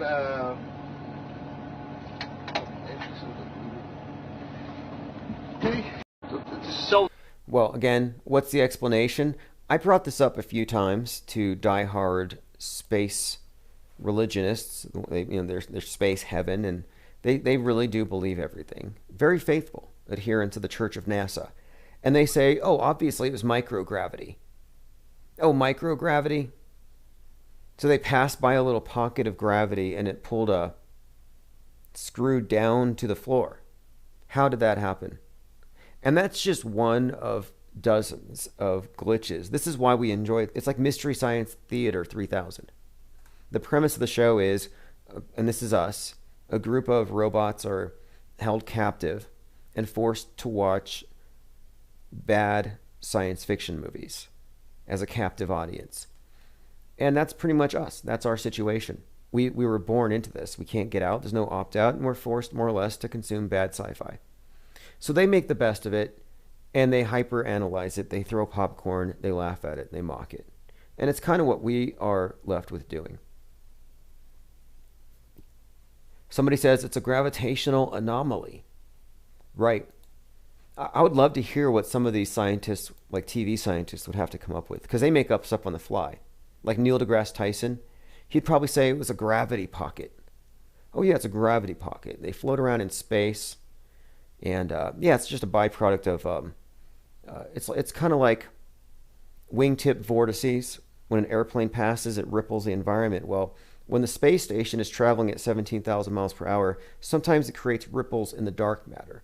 And the dark matter ripples will amass into these little bubbles, which if anything falls into it, yeah, it'll have gravity for a second, it'll fall. And that's why the screw fell. And then all the audience members will nod their heads and they'll say, see, you dumb flat earthers, science. En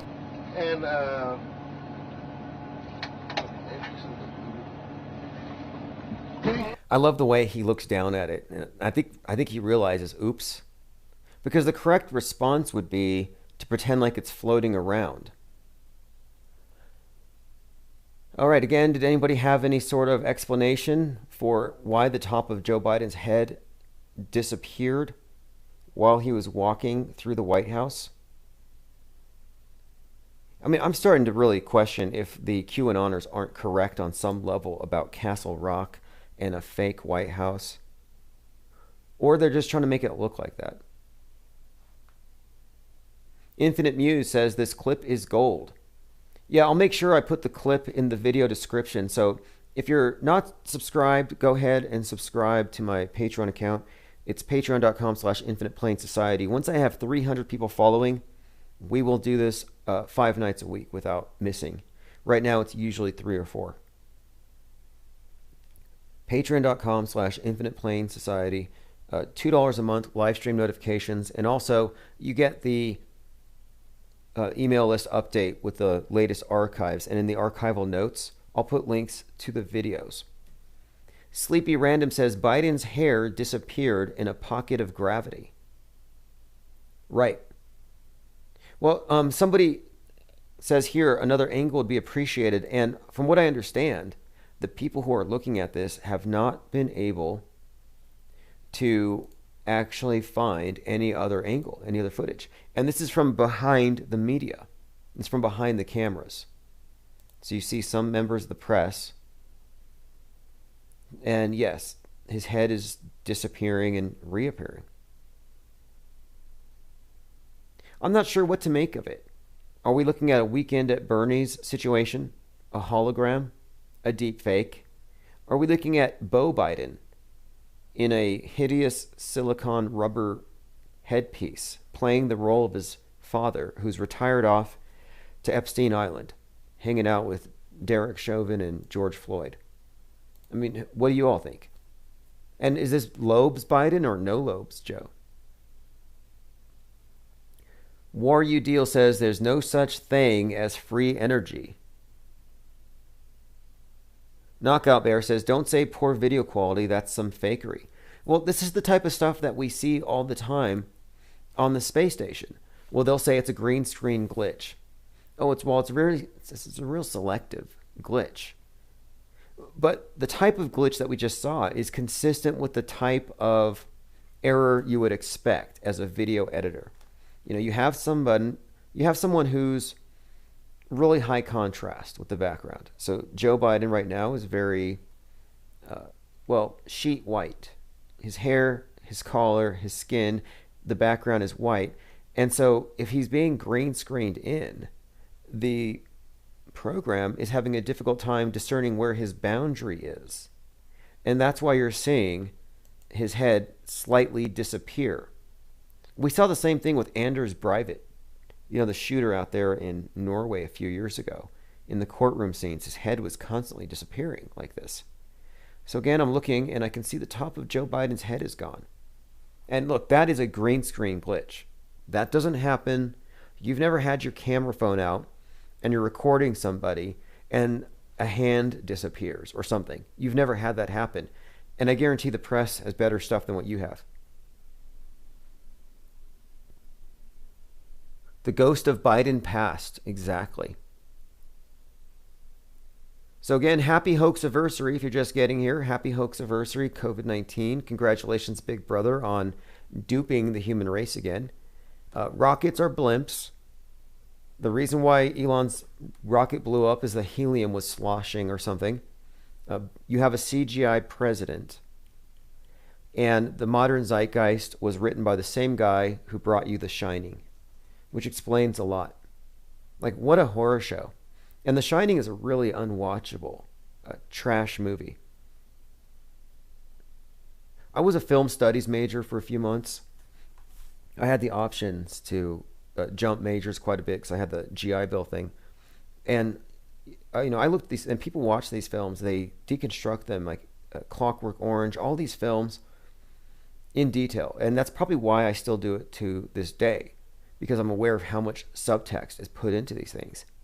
But people saw these works as genius, and they didn't understand it. They just thought it was just inexplicable genius. And it is genius, but it's not inexplicable. It's coded. It's language. Okay, I'm going through some comments. Overthought says, you called 3/11 days before it happened. That is correct. We did here. Puzzle says 2 weeks to slow the spread. Remember when they said flatten the curve? I was like, they stole a really good flat earth slogan.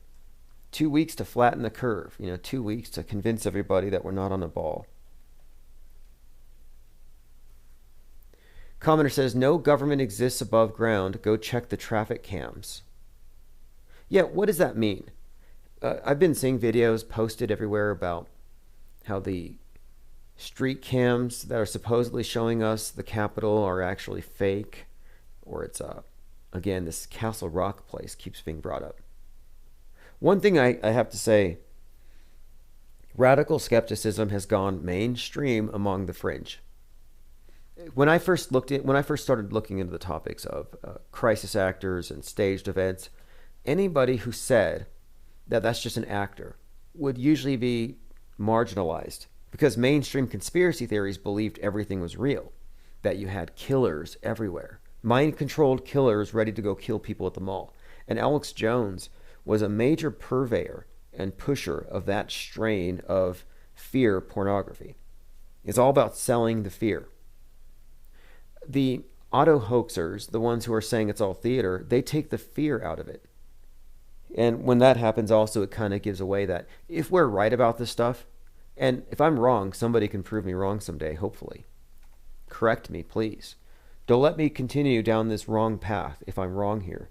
But if we're correct about these events being purely theatrical, then it reveals that the media itself is 100% monolithic on all political factions at the top. That there is a pyramidal hierarchical structure that governs mankind. Illuminati, whatever you want to call it. Lloyd Miller says, I'd like to think that the conspiracy overplayed its hand. Well, if we weren't 99% sheeple, absolutely. But they don't have to try very hard, as evidenced by the bombing. Was it a nuke What was it on 1/6/2021 at the Capitol? The insurrection, bombing, nuke. It was a terror attack. I mean, they constantly exaggerate it, and the public will just say, yeah, it was a terrorist attack. They've got to round up the terrorists. It's like, no, the reality of it is it was a photo op. It was a performance art piece, and nobody was in danger. Least of all, the crisis actors out there at the Capitol Hill claiming that they thought they were going to get killed. Nobody was in danger. And if you look at the pictures closely, you can see that some of the photos from the Capitol Hill riot or whatever were taken before the breach. I mean, it was all just theater. But it doesn't matter. You can be aware enough to point out that it's a hoax, and it doesn't matter because the masses are, in fact, spellbound.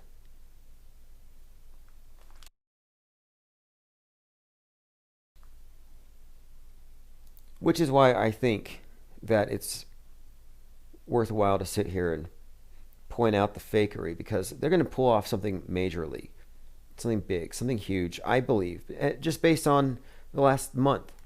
So we had the space junk fall from the sky, or rather an airplane, piece of an airplane.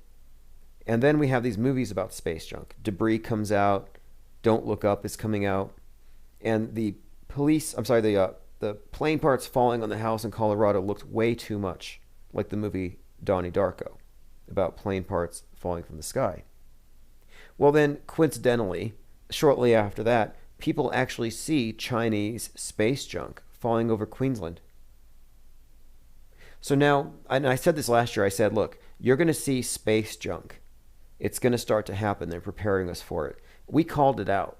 If you listen to the Flat Earth Report podcast, now in its 4th year, we were calling out in advance the narrative building, how they were getting the public acclimated to the existence of space junk, and that eventually we would see it, and then it's going to start hitting us. And just wait, because the same people who are very quick to socially distance themselves and mask up are going to be putting on helmets for space junk. And you're not going to want to wear a helmet, but guess what? You're not going to be able to opt out. No helmet, no mask, no service. Because it's, ultimately it's about keeping us safe.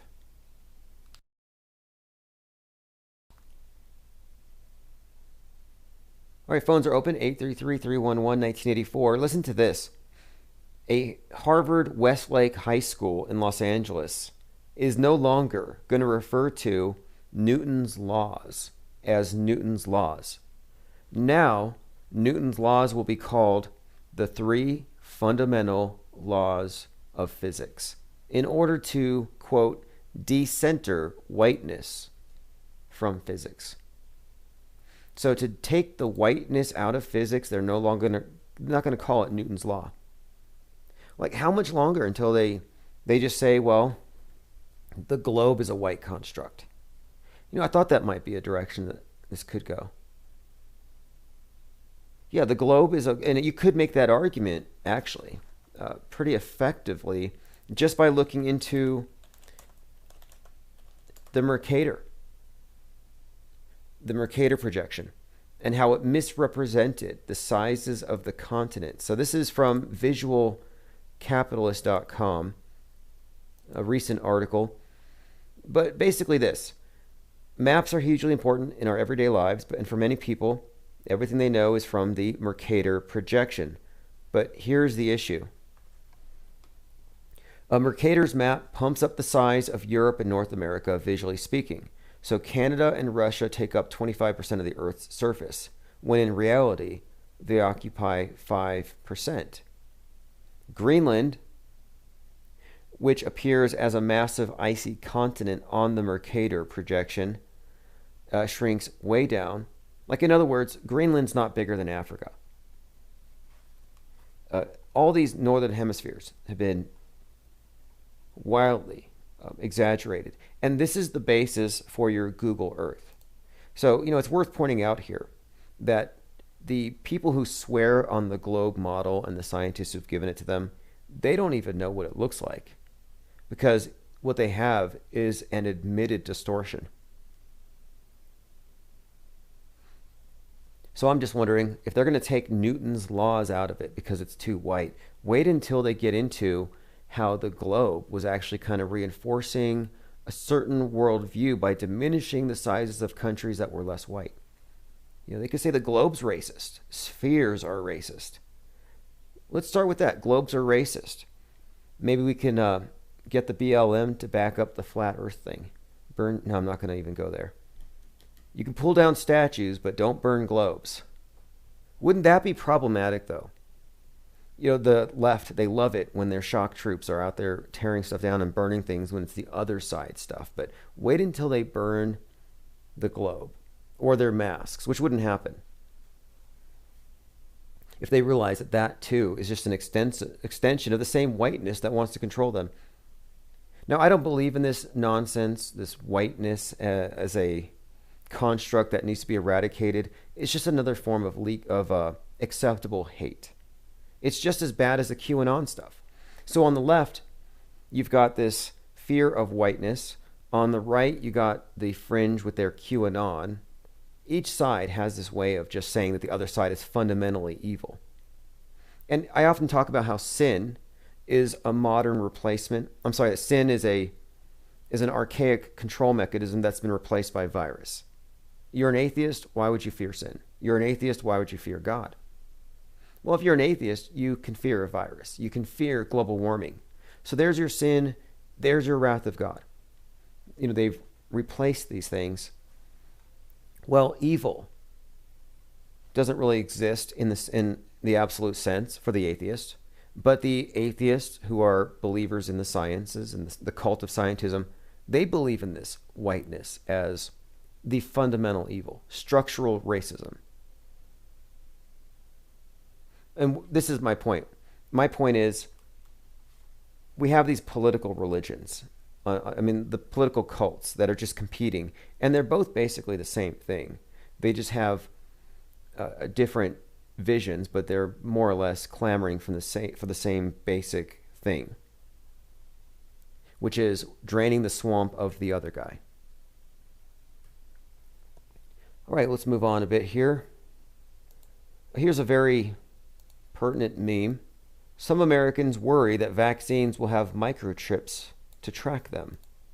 And the meme has a laughing Leonardo DiCaprio in his pocket, and it says, "Their phones." Meaning that, right, you're worried about a microchip being injected into you, but you basically confess all your sins to your phone every night, to Big Brother. You track everything voluntarily.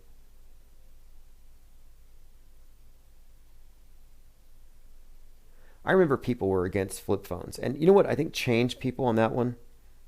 There were people who said, I don't want Big Brother tracking me. I'm not going to carry a flip phone. What changed everybody's opinion almost overnight was 9/11. When 9/11 occurred, suddenly you had all those pictures up of the missing people, and suddenly it became urgent. You know, it's a different world. Everything's now suddenly very uncertain. So you had a reason to want to be able to get a hold of people. You know, they basically use that mass trauma, I think, to cell phones, to sell us on the cell phone-oriented lifestyle. I want to point this out one more time. I mentioned this yesterday. The Weeknd song Blinding Lights becomes the first ever to stay in the Billboard Top 10 for 1 year. That song has a video that predicted a locked down Las Vegas before Vegas was locked down. Like pre-COVID. It was just this eerily predictive video. What's more, the song Blinding Lights was featured in many of the dancing nurse competitions. So the dancing nurses all know this song. And the other element to it that makes it somewhat significant here is that it has now been 9 years and 11 months since The Weeknd debuted his mixtape. So 9 years, 11 months since he debuts, and now he's reached 1 year at the top. And this song, again, has a few things that make it very significant to the psyops of 2020.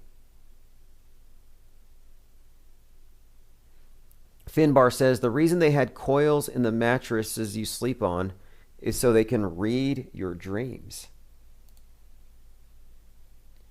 Really?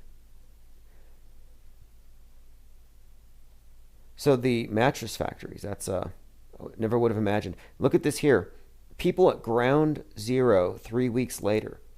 You know, I mentioned earlier how there's a lot of skepticism, radical skepticism about nukes, splitting atoms. This idea of somebody somewhere in power has access to a button they can push, and when they push the button, it's over for all of us. You know, you've got a guy in North Korea, you got our president. Well, take a look at this. This is Groves Oppenheimer, and they're standing at the site of the first nuclear test. This is in Trinity. There's no crater. It actually just looks like a pile of dirt with some sticks on it. And so the question is, shouldn't they be covered up? Isn't this radioactive? How come they don't have anything more than just garbage bags on their shoes? Doesn't look like a blast took place. And I'm seeing many people bringing up similar pictures and asking similar questions. Like, how inconvenient would that be for the powers that be if people just stop believing in a lot of these extraordinary things that just don't have any real evidence to back them up? And the main way that people keep you in the fear matrix is shame. They try to shame you into complying even if you're not afraid. It's pretty clear to me that we live in a fearocracy at this point. Okay, a couple more things. Again, my point here, though, is that, yeah, auto-hoaxing is something like the new normal in many respects. Someone sent this to me. It's a compilation, so if you're watching, if you're just listening and you want to watch, you can go to infiniteplane.live. It's the live video, it never goes down. This is, again, an example, I think, of this templating of our reality, of characters on the world stage, playing out scripts. And we have an example of Meghan Markle doing identical photo shoots, identical wardrobes, identical poses to Princess Diana. So someone actually put all these things together and they did the work. And I think this is just another example of something worth pointing out here. That, you know, once is a coincidence, maybe. Twice is a, you know, at that point you're like, okay, I guess you're okay if you're skeptical enough to say, okay, it's a coincidence 2 times, 3 times, 4 times, but there's a point where it's just statistically impossible. And I can point out so many things that are statistically impossible about the world news and the events on it. For example, did you know that 50 of the people that were shot at in the October 1st, 2017 Harvest Festival shooting in Las Vegas, 50 were shot at again exactly 13 months later? So 13 months later, 50 of the victims of the Vegas event were shot at again at the borderline shooting. Then, on top of that, down the street from the borderline shooting, there was a drill being carried out. And this is all reported in the news. And the drill was comprised of 50 crisis actors reenacting Vegas. So 50 crisis actors reenacting Vegas on the night that a country western bar with 50 of the victims from Vegas are actually shot at again. And there were some really interesting performances there. I mean, one of the characters, I think his name was Brendan Kelly, had apparently saved lives in Vegas by throwing people to the ground and covering their bodies. Well, here in the Borderline Festival, the Borderline Bar and Grill shooting, he was supposedly giving out tourniquets. He tied a shirt around somebody and he tied his belt around somebody else. So there he is, shirtless and beltless, on the nightly news, talking about how he saved lives by giving tourniquets, and how he's a Marine, and how he saved lives in Vegas. And I'm looking at the guy thinking, wait, you just experienced a massacre. You're a hero. You saved some lives. You gave 2 tourniquets, and you don't have a single drop of blood on you? Granger Man says Princess Diana died 24 years ago. Right. Well, if you're looking at the pictures again, I'm just showing you how it looks like there's some sort of a template being used here. So this might lead us to conclude that maybe that this Princess Diana psyop is going to be repeated. I've heard some strange stories about Princess Diana. Some people believe her death was faked. The same people who think that JFK Jr. faked his death believe that Princess Diana faked her death. The two of them purportedly had a fling. Now, I had another conspiracy theory come across my desk about Princess Diana that I don't favor this one, but I have to bring it up. This one is a little complicated, but the theory is that Princess Diana doesn't really exist.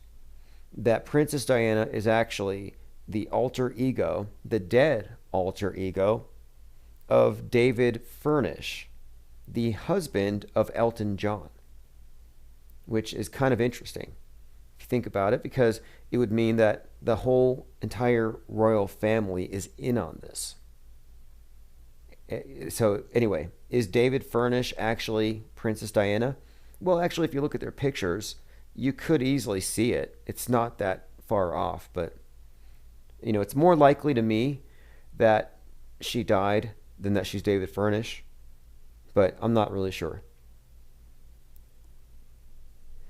A commenter says, in Diana, the moon high priestess is sacrificed in Paris, ancient temple of Isis. Now, at the scene of her death, didn't they put a pentagram with an eternal flame or some kind of monument to her death? And yes, Princess Diana, goddess name. Yeah, I do believe there was some type of eternal flame or something. And then that song, Candle in the Wind. These things are all very significant.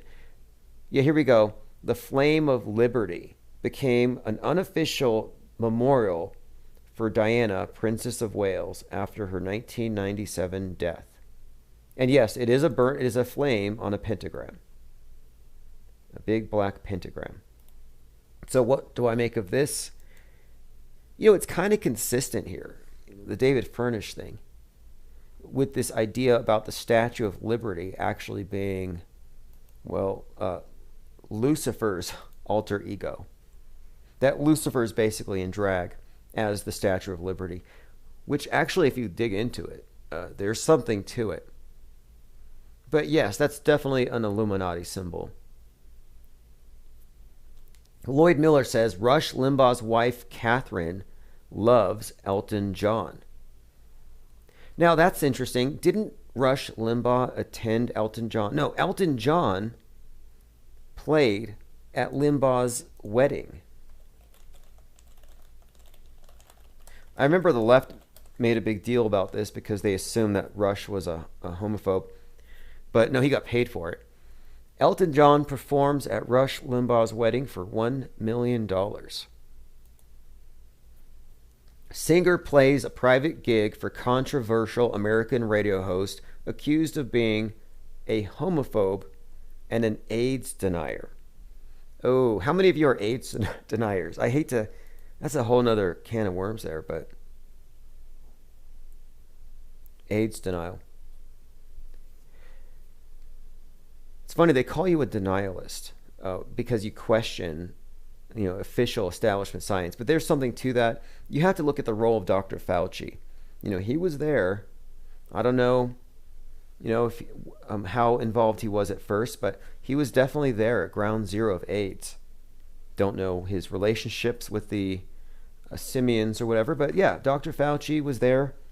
And let me bring this up really quick. I don't really care for Seinfeld at all, but there is one episode that's worth revisiting because this shows you everything about last year. It's the Kramer won't wear the AIDS ribbon. So he's at an AIDS march. He's in support of the whole thing, but he doesn't want to wear the ribbon. No thanks. You don't want to wear an AIDS ribbon? No. But you have to wear an AIDS ribbon. I have to? Yes. Yeah, see, that's why I don't want to. But everyone wears the ribbon. You must wear the ribbon. What you are? You're a ribbon bully. So he calls her a ribbon bully. And we just had a year of being bullied by mask bullies. And he just wants to opt out. And the reason he doesn't want to wear a ribbon, of course, is because he's being told to wear the ribbon. Well, it gets worse. It gets worse. He actually gets beaten up at the end because he doesn't want to wear it. I'm not going to spoil the episode. You can find the clip, Seinfeld AIDS ribbon.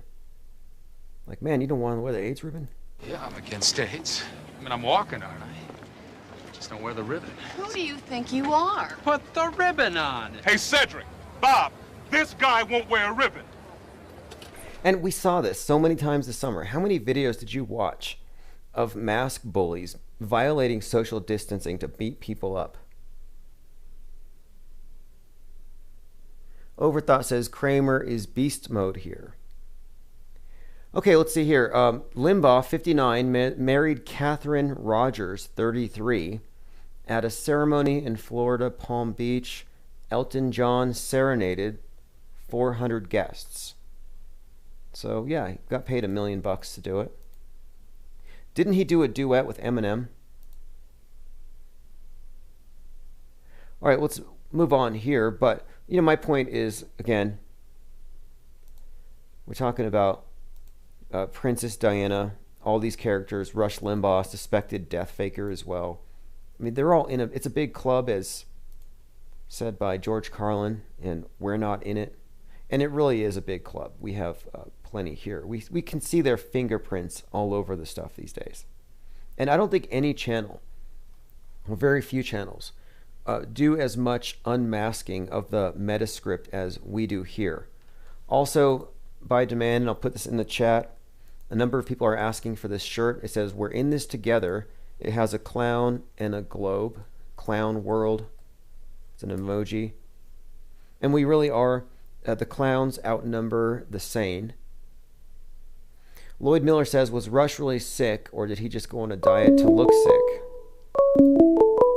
Well, he was on the air for 33 years, so what do you think? Infinite Plane Radio. Hey, what's going on, Tim? It's Overthought. Oh, hey, what's up, Overthought? We're just going over the Metascripted drama we're living through, and so this is the first anniversary of the pandemic. What do you think about it? Year in review really quick. Oh, man. It's been wild. Like, when it first started, it was really weird. My job I was working as a dealer, a poker dealer, which I got that job like 2.5 years ago. So I was in it for like 1.5 years. And I had been listening to you for like 2.5 years before that. So I was just trying to get into that because I knew I could get a job that was 3 or 4 days a week. I'd have half of my week off to be able to work on whatever else I want.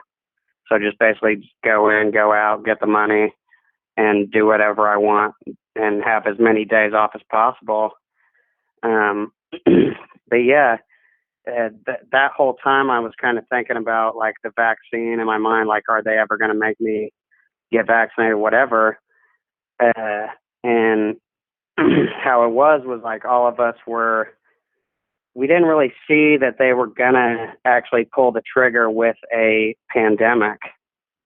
It was weird at the time. Like, we all knew about it, like the truth or community or whatever. I mean, even you, I think it came up to the 2 or 3 months before that you kind of realized like maybe it might get bigger, but we were all just like talking about corona fatigue and stuff at that point, which I totally agreed with. It was like we were all thinking this has happened every fucking 2 to 4 years. It's election year, so obviously it's going to just go by and nothing big's going to happen from it. But then it was probably, I remember when you called it a couple days before 3/11, and then it actually happened from the WHO. But where I was in Missouri, I live in Illinois, but I was working in Missouri. they didn't actually do anything at the time when I was working, but when I was working, I heard that Illinois closed basically the whole service industry down. And I'm like, you have got to be kidding me. Like, no one expected that. Now, what happened with your poker? So with poker, you're dealing with, of course, you're touching the cards, they're touching the chips, you're all around a table, breathing the same air. Is poker going to be played the same way? Is it returning to the norm? Oh, okay. So I'm a table games dealer, or I was a table games dealer. That's blackjack, so it's the same, like, yeah, the same points. But poker is even more intimate. But, like, this is where it's kind of weird.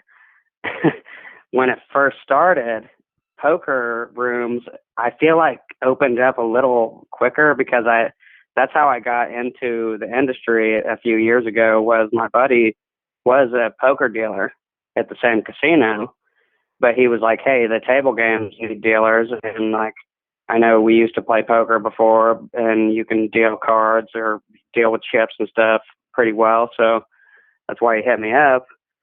So I was like, yeah, I mean, I didn't even think about that. I kind of had a shitty job at the time. I mean, it was whatever. But so I did that.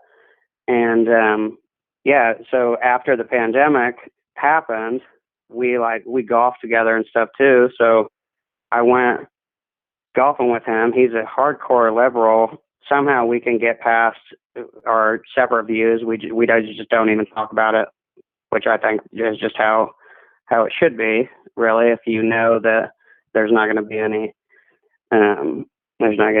give or take. But he was talking about how he was dealing cards again, and I'm like, how does that work? Like, they're touching the chips, they're not wearing gloves. Like, so huge contradiction. That's exactly how dealing blackjack is now, because I'm still in a group on Facebook with blackjack dealers. There's a possibility that I'll go back, but it's just like, you got to wear a mask and shit, and I don't want to have to do that. But I'm getting to the point where the job I have now, I have to wear a mask, so it's like, might as well go back. Well, what about poker players? Does the mask actually help? I mean, is like the poker face, isn't that a thing? Yeah, that's a good point. I mean, even before, you could basically block your face. So it's not like you had that choice before, because I used to play poker a lot, and there was people who would do that, block their eyes.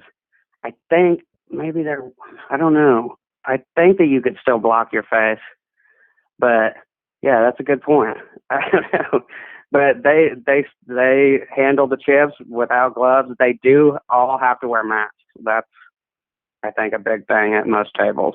Okay, I was just curious because, again, it's just another example of where you have these massive contradictions. You can't open your mom and pop shop where people would be spread out. You have to go to these centralized locations. You look at every drive-up window that has been, like the Wendy's down the street from me. Since the pandemic started, the drive-through has been full. Like, it hasn't stopped. And I'm like, how is this making sense at all when you're talking about the transference of an infectious agent? And if they're not scrapping poker as a game, then this thing's not serious. Oh, for sure. Yeah, it's so obvious. And another thing, so I think they're limiting, I don't know if they're still limiting people at tables, but they basically ask people to not be up against their friends while they're playing blackjack and stuff. But I'm pretty sure that rule, they can't really, I don't know, they can't really do anything about it. So there's still a shit ton of people gathering together and, like, getting drinks together and grouping up and talking. And it's like, the only thing they can do is be like, hey, put your mask on. But they can't stop, like, a huge group of people from, like, being, like, within 6 feet.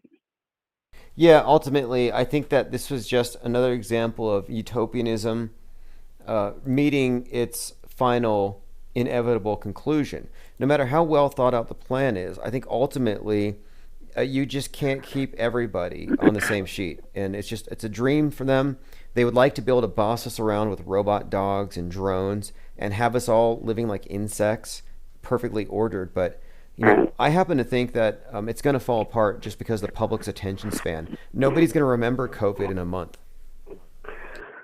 Right. I think you're right with the short term, but I think it takes decades, Like, I think it could be over 50 years and a couple more generations, and shit could look more weird, but there's so many people who are totally like, well, you're going to be homeschooled, so you're not going to get the influence from schooling. Like, you're not going to even get close to the influencing from schooling if you're homeschooled with a based family, who knows about logic and like standard stuff that you should know.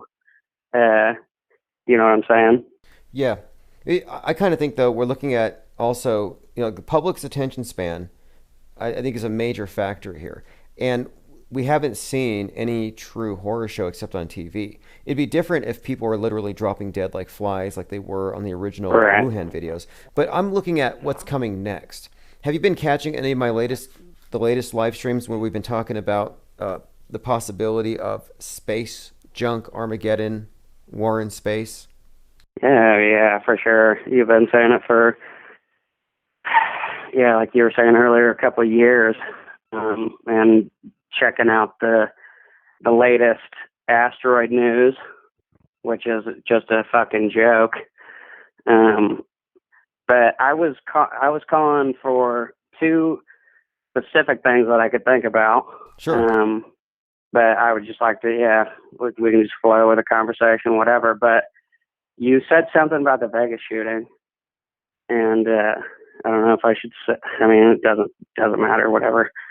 But I was actually so weird because that year, I think it was 2000. Was that 2017? Yes. It was actually October 1st of 2017. Yeah, October 1st. It was a Sunday. It was like a Sunday night. But that 2017, I went to, there was a Hurricane Irma, I'm pretty sure, that year. And we were there on the Panhandle in Panama City Beach. This was like a couple months before. And like maybe, probably a month and a half. Because I just remember being like, damn, got 2 vacations in like a month and a half, or in 2 month span. So that's how I remember it. But no, we were down in Florida for Irma, where they were just blowing up the media, like national like weather news and shit was like crazy. How it was like, oh man, like my grandma thought that our condo could get taken out, and we're on the fucking Gulf of Mexico. I'm like, you've got to be kidding me. They make you that afraid of a hurricane when Panama City Beach faces a different way. It doesn't take on a full hit from that direction.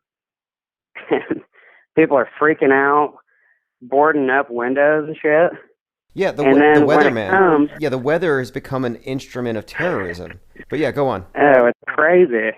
But yeah, when it comes, when it hits that day, all it was an overcast day.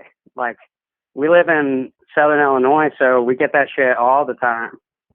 It was just like an overcast day with a little wind, not even that windy. We're driving by, everyone's closed the fuck down. Nothing happened, like literally nothing happened. My grandma's freaking out. Everyone's freaking out. Not like my real close parents, like they're pretty cool. They understand, like I don't know, they get it to a certain point. But my grandma and grandpa is like horrible. They just watch the news all the fucking time. Yes, it's kind of like, anyways, it's like it's a tradition, though. I mean, it's habit. Like just like religion, I think people have inherited their Bible, their family's religion. They inherit their trust in media. But yeah, and my uncle, he's a hardcore liberal who I think goes behind. Like he won't talk to me about it, but he'll go behind not really behind my back, but he'll just talk to other people about it who's more susceptible. He knows that I'm not susceptible. He's kind of a wizard like that. And it's like, dude, wow. And there's nothing you can do really because they're already in that mindset. But anyways, my point is, after that happened, it was just weird. After that happened, I'm like, geez, this is insane. And I was telling them how it's just a fear tactic. Then, so I'm there for Irma, Hurricane Irma. It was a huge national disaster, whatever, which wasn't a natural disaster. My dad lives in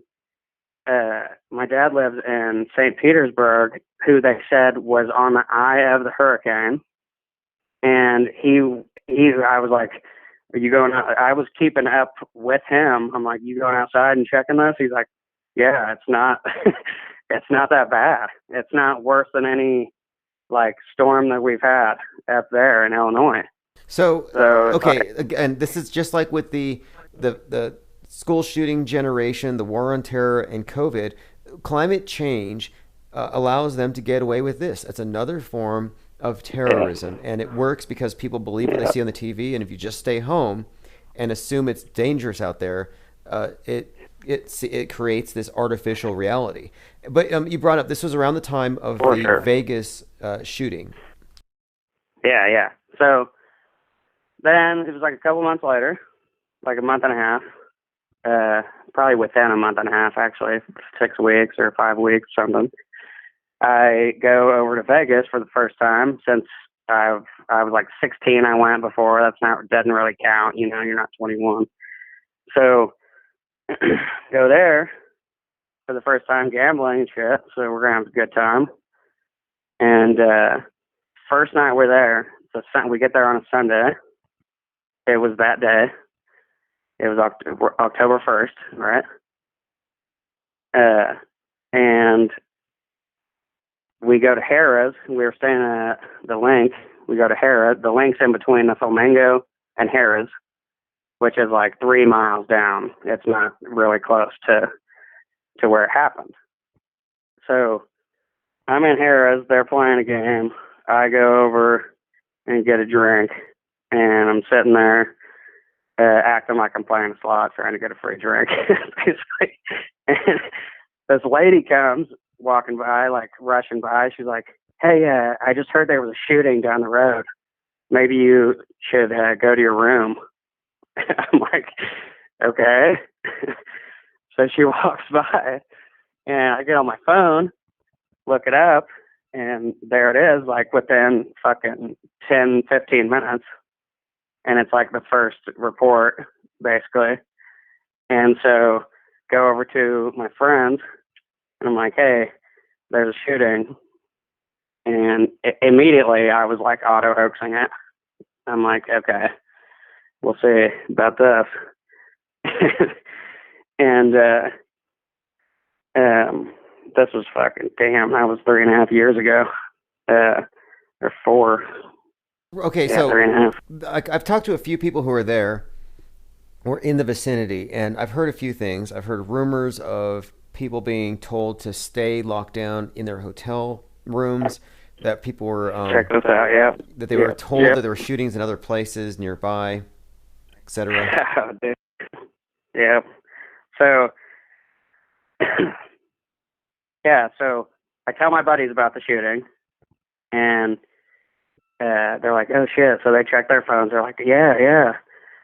So literally another, I'd say 15 minutes passes. They're playing. I'm watching them, and some shit starts happening outside in between the Link and Harris.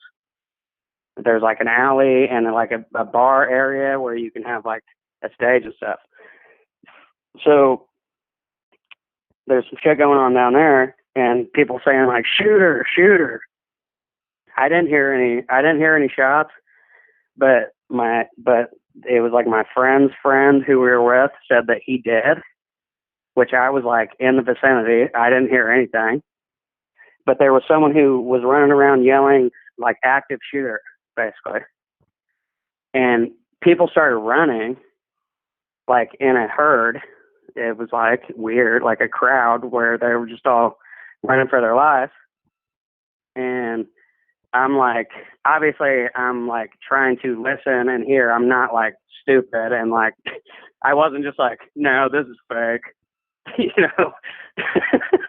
So I'm like aware and like trying to listen for it for myself. Wait, and just for people who just got in here. So you're talking about, you're there in Las Vegas, October the 1st, 2017, during the shooting, and you're told by the people there's a shooting and there are individuals running around saying active shooting drill in process.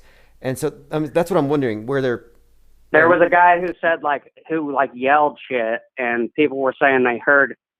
There was one guy who said he heard shots. I didn't hear any shots, and I was in kind of the same vicinity as him. And there started people. This wasn't during the shooting. This was like guaranteed had to be at least 30 minutes after, because like the whole thing had to have been pretty much done when this happened, because I heard from a woman that it happened like 5 minutes or 10 minutes before I told my friends.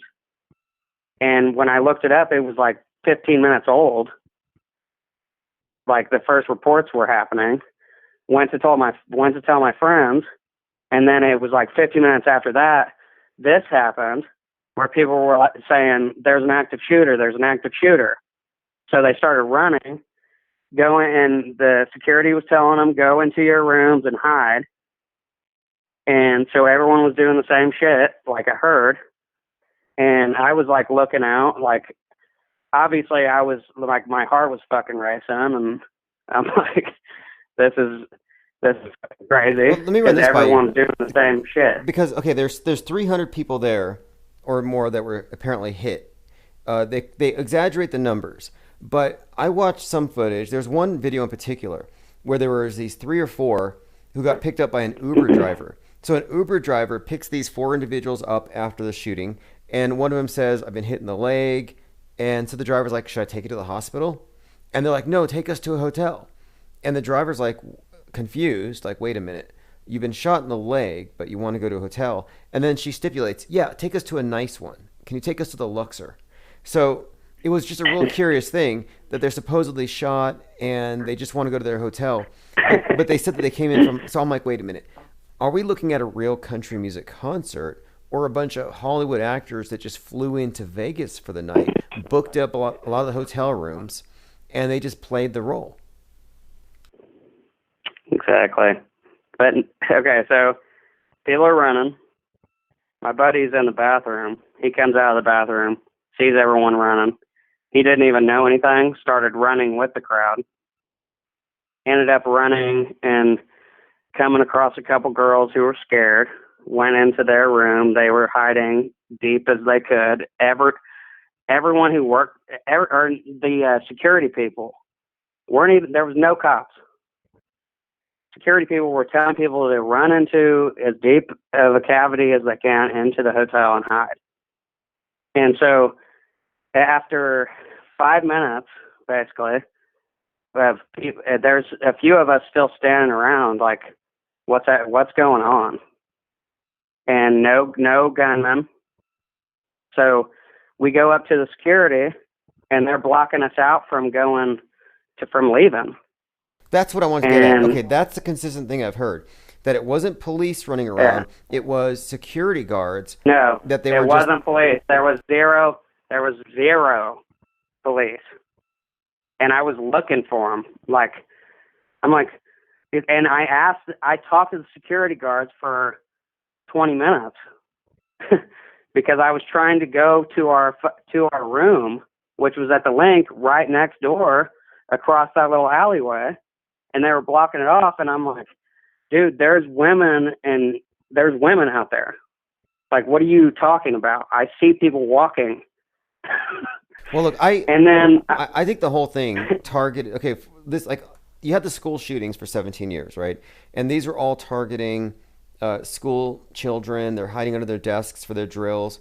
And I think what they did was they said, "Hey, look, in order to get the right wing to go along with this, we have to attack some of their own." And so now you have the country music pro Second Amendment types getting killed by their own love of guns. And even Eminem threw this into his lyrics on a rap video, about how it's ironic that the gun lovers are getting shot now. And then you had the Gilroy Garlic Festival. Then you had the Borderland shooting. So here you have these 3 country music events where it's like, okay, now it's the right wingers getting killed. And I think that's meant to send a message. Right. So, no, so I was actually talking to the security guards, and there was this one, the head security guard, I guess, or that's who I was talking to. I was like, hey, so if there's a shooter out there, what would you guys do? What do you guys do? Like, if I was like, he'll shoot you and then come in and kill everyone. You guys don't have any guns. That's what I said. And well, he was like, one reason you may not have heard anything, you may not have heard any gunshots, is that, and this is just from footage of witnesses there, the gunshots were actually being pumped through the speakers. You were actually hearing a recording of gunshots at the Vegas event. And there were so many other anomalies. Jason Aldean. This wasn't even, hold on. This wasn't even close to the event. This was like 3.5 miles away. No, but I mean, the people who were there at the scene, like there's one particular video that was banned from Live Leak. You got to find it on BitChute. But there's one video where some individual was there who wasn't part of the drill. And he's walking around the dark parking lot, and he's asking the security guard, why are the lights off? You have all kinds of victims here. Because, you're looking at a stadium where all these people were shot. And instead of giving them CPR, they shut the lights off, which doesn't make sense. And so he's asking the security guard, he's like, hey, why are you shutting the lights off? Shouldn't we be checking to see if anybody here is alive? And the security guard said, no, they're all dead, and kind of shooed the guy out. And it's like, well, that's not how you declare. You don't declare people dead as just everybody here is dead. Just shut off the lights. That shows you that they were all playing dead. And that video showed he would be like, everyone's fucking dead. He'd be like, everyone's dead. They had the video where, he's walking around and there's people on the ground and it looks like a mass casualty drill. Anyway, hey, this is a great call. I'm glad that we have somebody else that's a witness from this thing. Hold on. Okay, hold on. I got one more point. Is that cool? Yeah, go ahead. Okay, with gravity, so this will be a totally different topic. With gravity, what I was just wondering I was going to tell you what I think of it. I think it's very simple. It's just relative density. So, like if you're in the middle of a pool of mercury, then an anvil will float, will go up, right? But if an anvil's in air, it'll fall down. It's just relative density. What do you think about gravity? I think that makes a lot more sense than mass at the center of the ball. I think that the idea of a single center of gravity is the big lie here, and it's what holds everything together. It's the new God, and I think it's a divine fallacy to use it to explain stuff. And most of what people believe, they're just believing it because they were told this by what they believe to be a credible expert.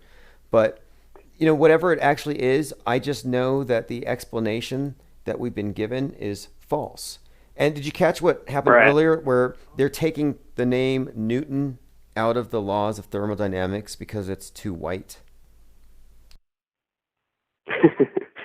Yeah, that's insane.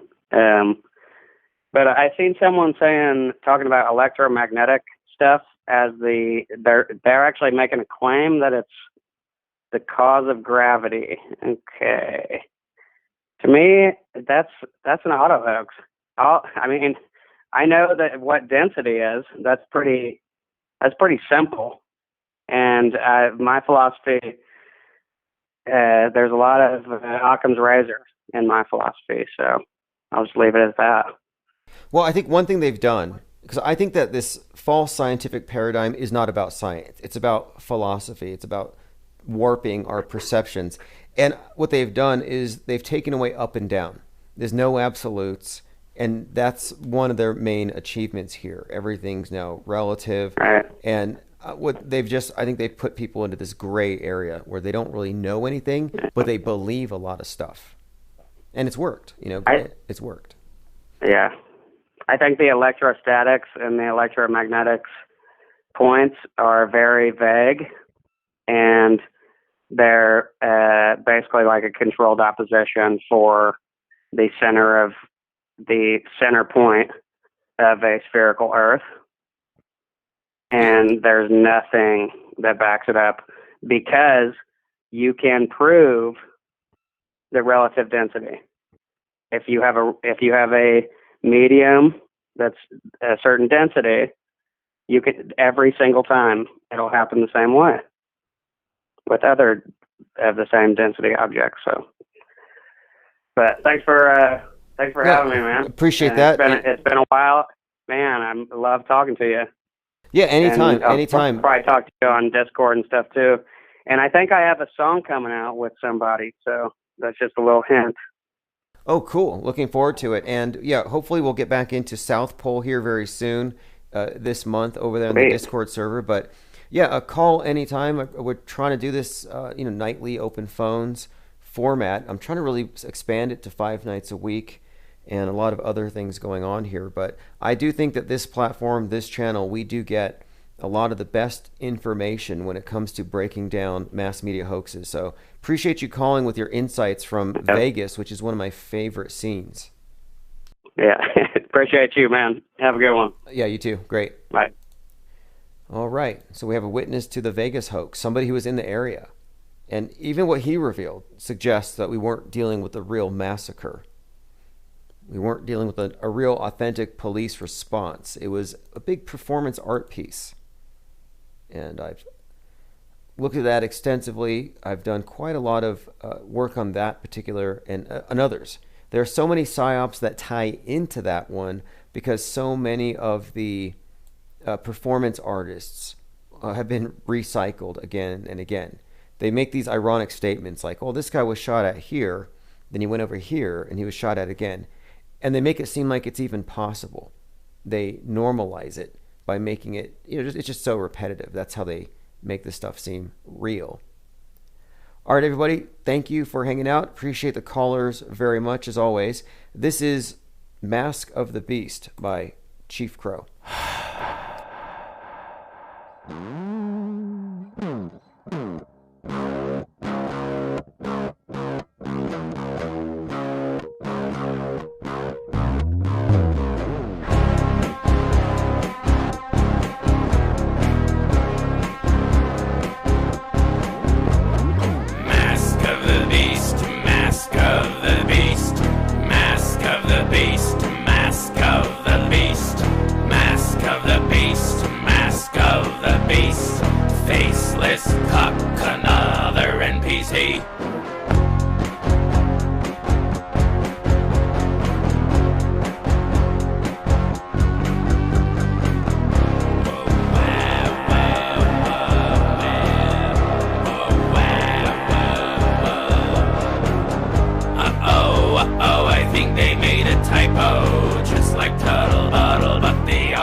Auto-believers of the television programming.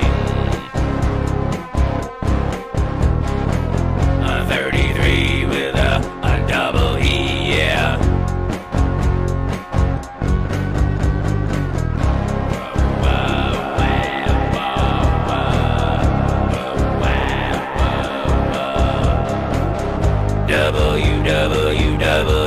WWF. Now you're out of breath.